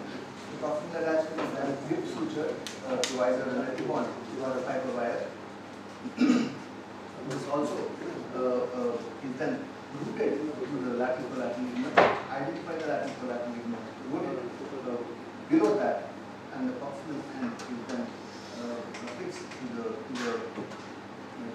lateral femoral condyle. There is no set point where one could have an insertion of the proximal attachment. I would identify a spot which is above my endobutton. As endobutton is quite visible in this, since you open up on the lateral side. I would make a trough here to have a good bony bleeding, so that I have a good phenodesis of the tendon. Keep the limb in about 45 degrees of flexion in neutral rotation. I use a simple bone staple, since I have already created a trough there. This will hold my tendon and create a bony phenodesis for the tendon. One could also use a tunnel, but having dual tunnel in the lateral condyle, when you already have your femoral tunnel or ACL, I do not really prefer that, because of various reasons. One could also put in a screw, remain a tunnel, put in a screw, but this is one of the cheap, cost-effective and easier way to perform LED. LED could sum up. I've got a long track record with good result. It is cost effective, simple to do without adding much of the surgical time or implant cost. Thank you. Tunnels which are drilled in there, and we do not have a compromise on the additional graft. So I would find a LED better than a PLL. It's a good robust 1 centimeter of the ACL. So both on the tumoral and the tibial level. Thank you very much. So this will be a quick presentation.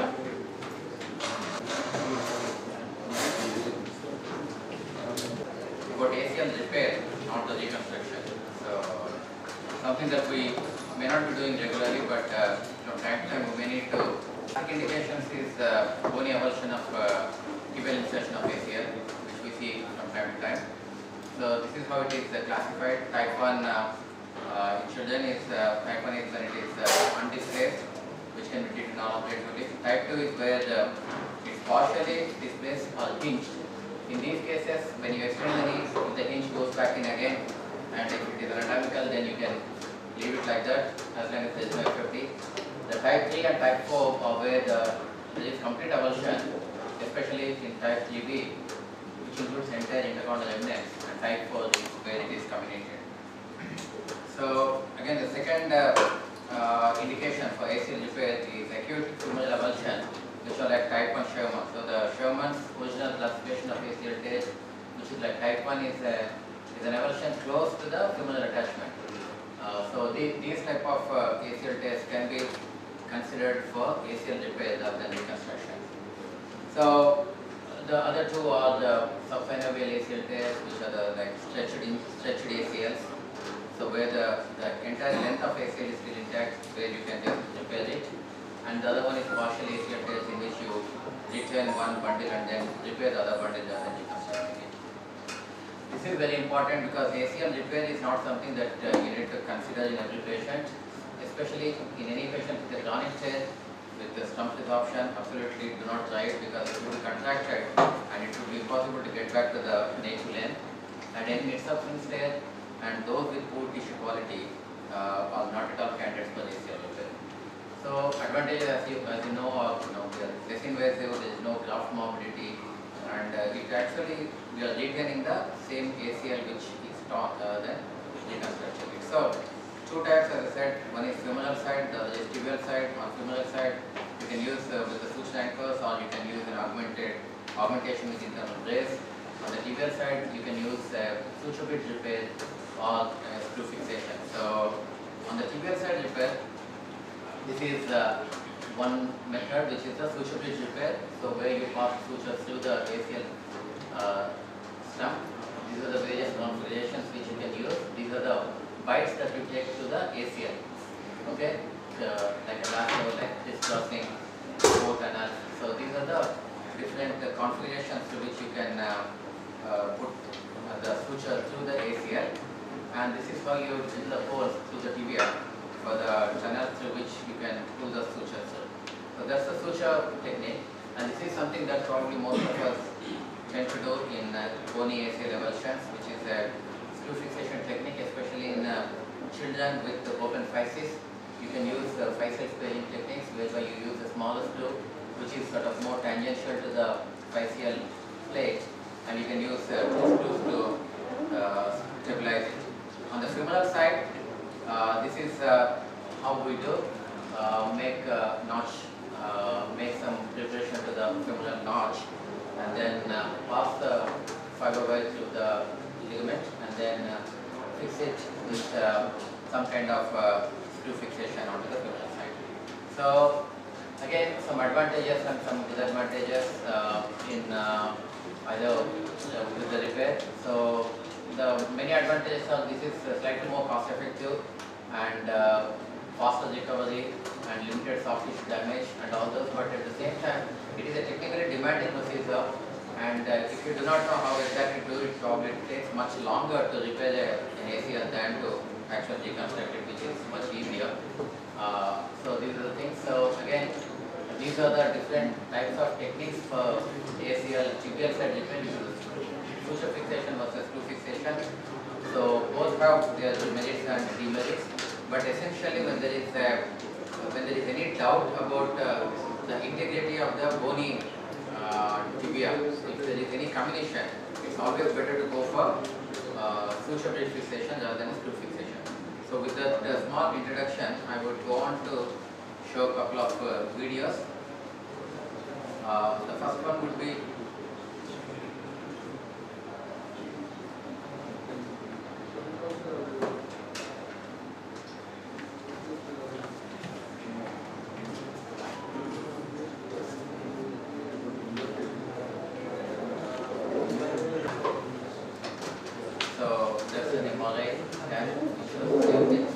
identify there will be some amount of fixation deformity in these kids with the bony block. It could be partially due to the amount of hematosis that the patient might have had, but invariably in a case of displaced bony avulsion, there would be some amount of fixation deformity which they would never be able to overcome if you do not anatomically induce fixation. So this is an intraoperative intra-articular view to the arthroscope. So the first thing that you would see when you go in is the big bump, and usually there is an intermeniscal ligament which blocks the fragment. So that is the reason why the fragment is flipped up and will not go back even if you fully extend the knee, because the intermeniscal ligament is coming in a way. So that's the intermeniscal ligament which is being pulled. So the key is, again, it is like any fracture fixation. That is something that we need to understand. You need to create a good bony bed on either side of the fracture as you do for any fracture fixation. So that's the ACL stump, and this is the end where the bony piece is. So as a first step, once we move the intermeniscal ligament or sometimes partially this.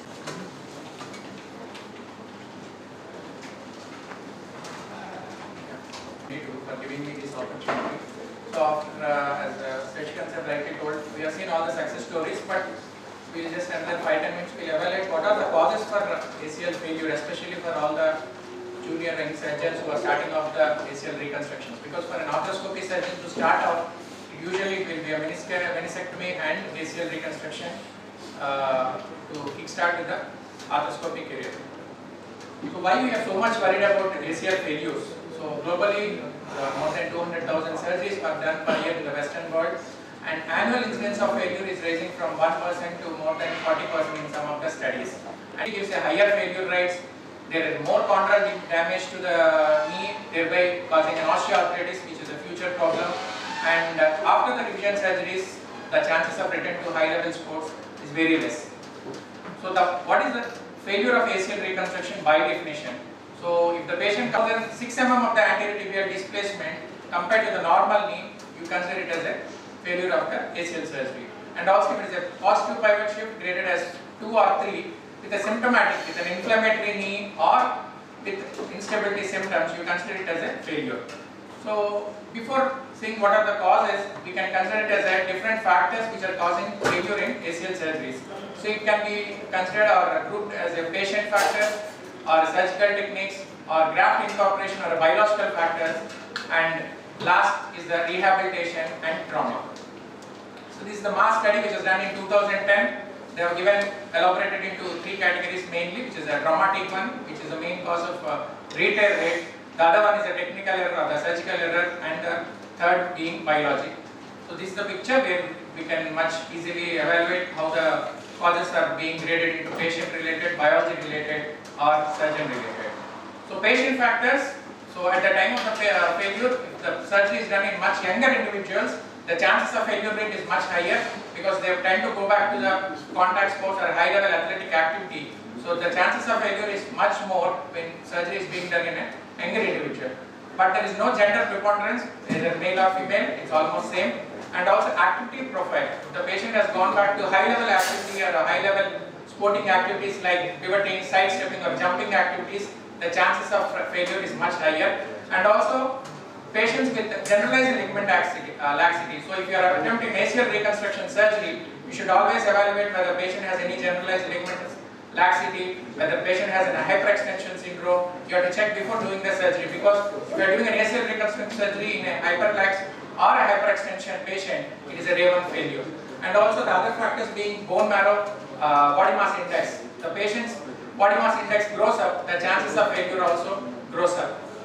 So what are the surgical techniques or the surgical part which can be corrected by ourselves? So patient factors, we cannot modify it, but the surgical technique or the surgical faults is in our hands, which can be modified and do much better for a patient better outcome.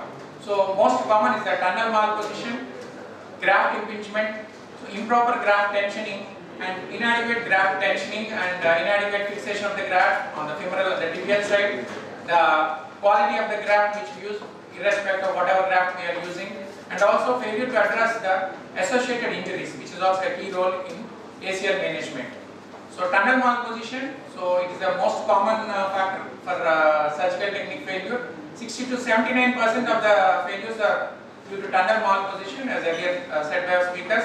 So it causes early graft failure. So most of the errors in the tunnel position occurs on the femoral side. So because it's most difficult to view, as we have seen in the live surgery also, we need to go onto the anteromedial portal to see a face or a face-on view of the medial aspect of the lateral femoral condyle, so that you know where we are putting our mark or the guide wire pin, so that we will know the anterior aspect and the posterior aspect, and proximal and the distal superior and inferior aspect. So most common errors on the femoral side is the anterior femoral and tunnel and central femoral tunnel.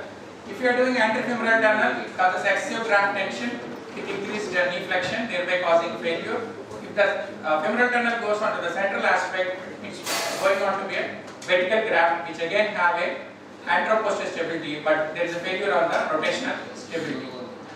So this is a picture, so where you can see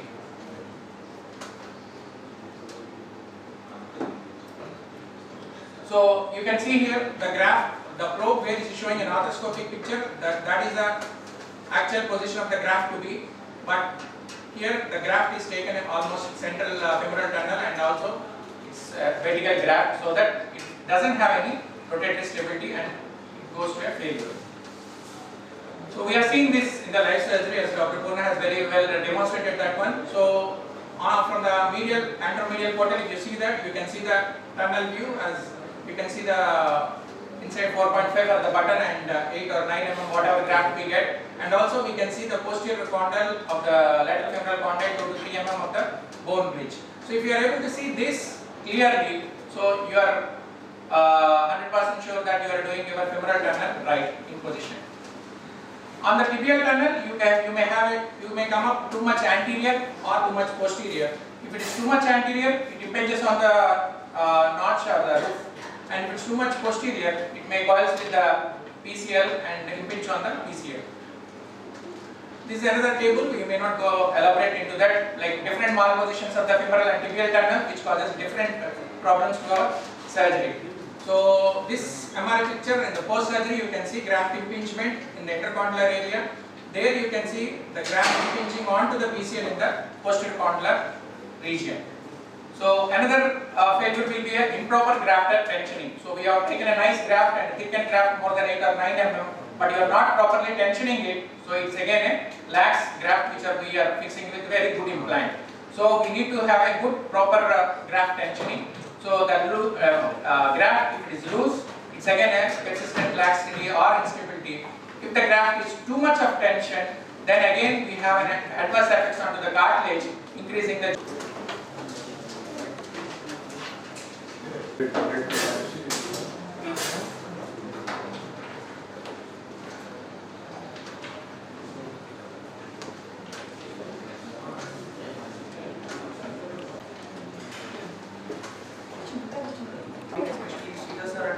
coming here, and all the senior faculty for accepting to come here and attend this workshop. Let us go through the infected ACL and how we deal with it. This is very important because, as Sridhar said, we have already dealt with the success stories, and we will see how to deal if in this challenging situation. Myself, I am Dr. Purna. I work at Yashoda Hospital, Secunderabad. I am specialized in sports medicine and with arthroscopy. So there is nothing just the common organisms. Most of the times it is Staphylococcus aureus and Coagulase negative staph, followed by other unbacteria. So as you all know, there is no need to tell this in orthopedics. Acute is less than 2 weeks, subacute is 2 weeks to 2 months, and chronic is more than 2 months. I try to be a little fast because the live surgery is being prepped. So what are the risk factors? Like any other surgery, like any other orthopedic surgery, old age, extra-articular infection with bacteremia, especially skin infections, any skin lesions, these tend to be a risk factor, and these need to be dealt with a little bit or sensitively. Other uncommon conditions are diabetes, IV drug abuse, and previously done surgeries, including any extra-articular surgeries like extra-articular tenodesis. Other things include longer operative time, additional longer incision, especially when we are doing concomitant multiligament reconstruction, especially MCL reconstruction, extra-articular tenodesis. These tend to predispose to infection if not taken care of properly. This one particular paper observed that an incidence of 4.5% due to shortfall in surgical equipment decontamination and sterilization process.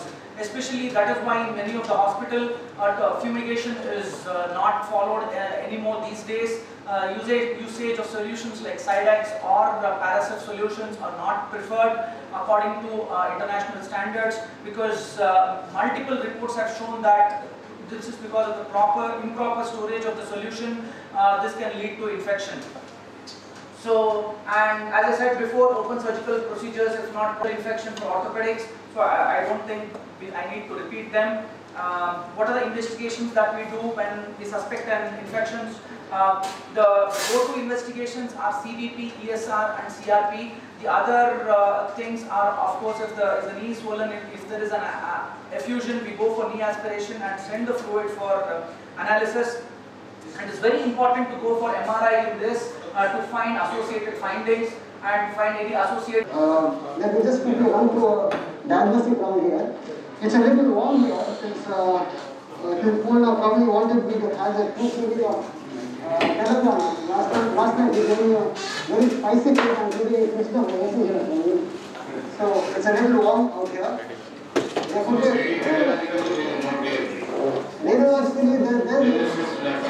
there's an intersubstance signal, fluid intensity. I'm not sure if it's a tear, but I suspect, I thoroughly suspect that it could be a discard resistance. Sometimes a vivid determination of the It is not continuous with the periphery or inside, it's not part of the principal tear. Yeah. So let me quickly run through the diagnostic from here. Here's the inside picture here now. Am I visible on the inside? The scopy picture. Yeah, you can probably change it. Is the scopy picture visible? Yeah. The inside picture is big. Yeah. Then the inside picture is bigger. Outside you can knock off. You don't have to show anything outside. So what I do here is let me just ask the panel is there before I could do anything about it. What would be a first? So as I have a needle here, my trajectory doesn't really suit for me to start my work here. So I would take an accessory needle here. I would now run my. So can I have a little bit of pressure, please? Yeah. So I would probably look at this trajectory here. Give me a needle, please. Like this. Use reverse punch here, Reverse punch can be used, sir, but my logistics here is a little limited. I have limited punches which I need to use, and I would say I have a very handy device called a radio frequency ablator, which will probably make my life a little easier to go. 3.5 shave of blade insert, please. So I will then come in, and first thing what I will do is probably get rid of this fat pan so that my vision becomes a little easy. There we go. And I will also remove the siloing over here. Yes, sir. I don't use pump at all. Pump is just a showcase in the hospital. But especially here at the common room, you are using the pump, so so I don't use the pump at all. Even though I show that I don't use, it's just a gravity method. Pump is sometimes a little bit of a nuisance. And here I would have got a better vision without a pump. Punch, please. A straight punch. Straight, small punch, yeah. That would be better. So I have a good trajectory here, I assume. So are you probing before punching? Are you probing? No, punching, are you probing? Sometimes we so this type of pain will be there. No, this I have a good vision here. Associated with this. Yeah, if you see here, sir. Consultant Shogun, surgeon, Shogun. At the outset, I would like to thank the host organization and most potential for giving me this opportunity. Since it's a post-op session and most of you have already seen the surgery, I will be as quick as possible regarding the anatomic functions. So as you all know, we discuss the cushion-shaped structure. The medial meniscus is usually C-shaped in nature, and the lateral meniscus is more or less U-shaped. So shape, and the transactionally the meniscus looks like wedge shape. Because of this wedge shape, the flat surface of the tibia is converted into concave surface. This allows for proper articular congruity. The meniscus usually has two attachments on the tibia. Each meniscus has two attachments, one anteriorly and one posteriorly, the intercondylar fossa. These attachments of the menisci are called as the roots. Now these are very important. The roots have direct fibers and also supplementary fibers. These supplementary fibers are called as microfibers. Now these are very important, especially when doing your reconstruction surgeries. You may inadvertently damage some of these microfibers and cause meniscal root tear. The medial meniscus is usually more firmly attached to the joint capsule. It's called as medial collateral ligament, and medial meniscus is further attached to the tibia to a condensation of the capsule called as coronary ligament, and condensation of the capsule to the femur happen in these meniscofemoral ligaments. Lateral meniscus occupies a larger portion of the tibial plateau. It is more mobile and it's less injured in chronic injury and stability to the joint. Now, coming to the other structure, basically it's made up of extracellular matrix and the cells. The extracellular matrix is predominantly composed of water and collagen, and in that collagen is type 1. Now, coming to the blood supply, it's relatively avascular structure. Only the outer 10 to 30% of the medial meniscus and 10 to 25% of the lateral meniscus are relatively vascularized. The blood supply comes from the geniculate arteries, which are further branches of the popliteal arteries. All these arteries they form pre-meniscal capillary network, and from that capillary network the blood supply comes. Now, from the anterior and posterior on, you have what are called as corpuscles and Golgi apparatus and the other tactile sensory organs. They play a role in proprioception. Now, coming to the mechanism of injury, meniscal injuries can happen either through injury, that is through sports, or through degeneration. Usually, medial meniscus tears are seen in chronic ACL deficiency, and acute ACL tears are accompanied by predominantly lateral meniscus tears. In a sports related event, usually the meniscal tear is the meniscus tear results from a combination of axial loading and rotational forces. Now, in age-related meniscus tear, usually with age the meniscus becomes stiffer, it becomes less elastic and more yellow, and the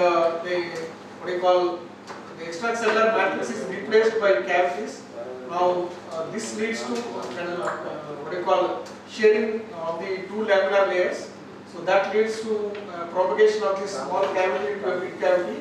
That leads to a horizontal cleavage tear. Now this cleavage tear can cleave the cartilage and damage the I shall go through this anatomy and biomechanics. I have already done that. If we think that there is a lot of interest in this particular part of arthroscopy. So, if we look at the meniscal tears, we can classify them based on the anatomy and also the, as you have already shown, Sukesh, it's the same picture from Almar's paper regarding the vascularity of the meniscus. If you look at the types of the tears, these are the most common types, the vertical ones, which we also call the bucket handle ones, that is the one. And we have these radial tears. In the horizontal, these are degenerative tears. These two tears are more degenerative. Oblique ones are the bucket handles which tear at one end. So, what are the factors which influence healing? If you look at it, young individuals, they have a higher percentage of viable, metabolically active meniscal chondrocytes, and 80% of the clinical healing can be achieved in 40 years. So, right now, are we looking at age? No. If we see that the knee is healthy, then we can repair the meniscus. Chronicity, obviously, as soon as possible is the best way to heal these tears. However, even up to 12 weeks, you can repair the meniscus. Even up to 12 weeks, they remain alright. Associated ACL injury, this is the very important thing because meniscal repairs when associated with ACL reconstruction tend to do very well. And meniscal repairs with ACL reconstruction, they heal. They heal more often than not. Why we don't know? We think it is probably because of the hemarthrosis, which brings out the growth factors, or it also could be because of the stability which the ACL provides. Traumatic versus degenerative tears. Traumatic tears are supraphysiologic forces, whereas degenerative tears are physiologic stresses which are repetitive. And there is overwhelming evidence in the literature to support non-operative treatment for degenerative tears, unless they are causing mechanical symptoms like locking or something like that. Non-operative tears are reserved for degenerative tears, which are not causing mechanical symptoms, and also for small stable peripheral tears, which we see during ACL reconstructions. The different techniques are inside out, outside in, and all inside. You can see up here, that is the worst part of it. You need a bit of arthroscopic experience to use this. You see this is one of the all inside devices. This is posterior. First we will talk about the meniscal root tear. So meniscal root tear, as a definition, it is a tear or radial tear of the posterior horn of the medial or lateral meniscus, 1 centimeter below or inside the its attachment. Laboratory has classified the root tears into 5 types: radial tear, complete radial tear, pocket is pull-out suture technique, where we treat the proximal tibia, and in that again 2-ton and single-ton technique, and another one is a suture technique.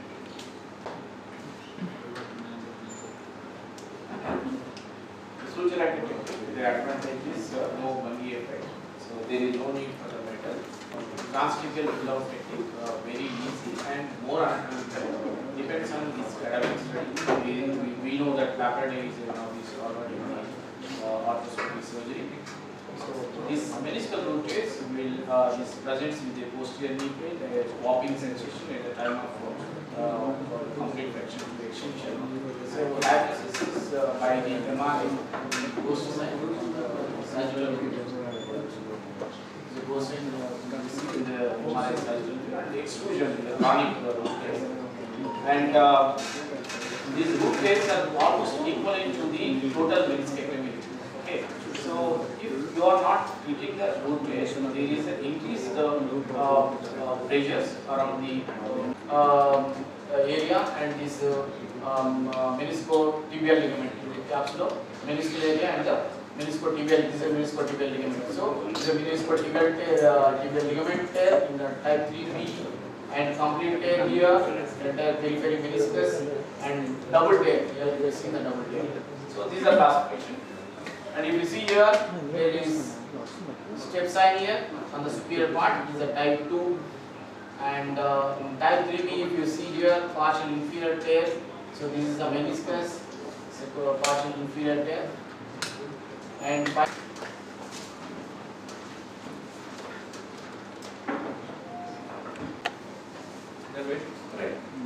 So I thank very much for the delegates who attended the program, and thank you for their patience, because this session was become late by 2 hours.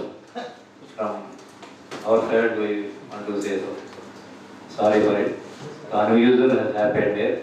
By starting the session itself, we wanted to start at 8:30, but in the starting itself, when there is a power surge in which all the projector and HDMI receptors, printer, and even TV, they are all bursted. So even cables also burned out. So we all replaced within the period. That's why we became late. Otherwise, and thank you. So I thank Kira, who came all the way from the Bangalore. Thank you, sir. And other speakers who are well known to us, we will speak. So I say my thanks for Rajesh, MRI, Shashikant, my friend, and Sarit Mohan, Vedaprakash, Sridhar, and Sukesh, Sunil Aspindi, Jay Prasad, sir. Thank you very much, sir. Thank you very much. and last and most important, Purna Chandra Tejasvi, who organized the event, and he needs a big applause. He's been in regular touch and motivated all the speakers to come here, and he coordinated the live and the talks also. He done very good job. A few words from Purna.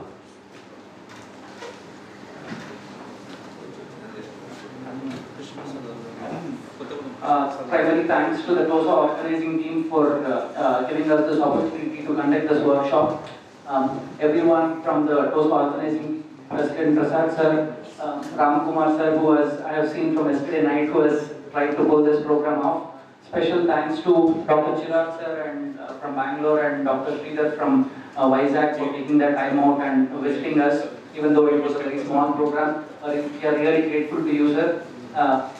I would also like to thank Shashikant sir, our seniors, Dr. Jaiprasad sir, Sunil Absinghi sir for coming, and my friends Dr. Sukesh, Dr. Rajesh, and each one of you for taking your time and coming here.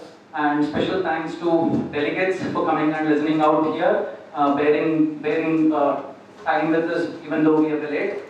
And last but not the least, thanks to our sponsors for the today, Arthrex, for helping out to our poor patients for getting the best of the implants, and for helping us get the best faculty here. Thank you. I request all the faculty and delegates to stay for tomorrow's program also. Thank you. Now we'll adjourn for 5 minutes, then we'll.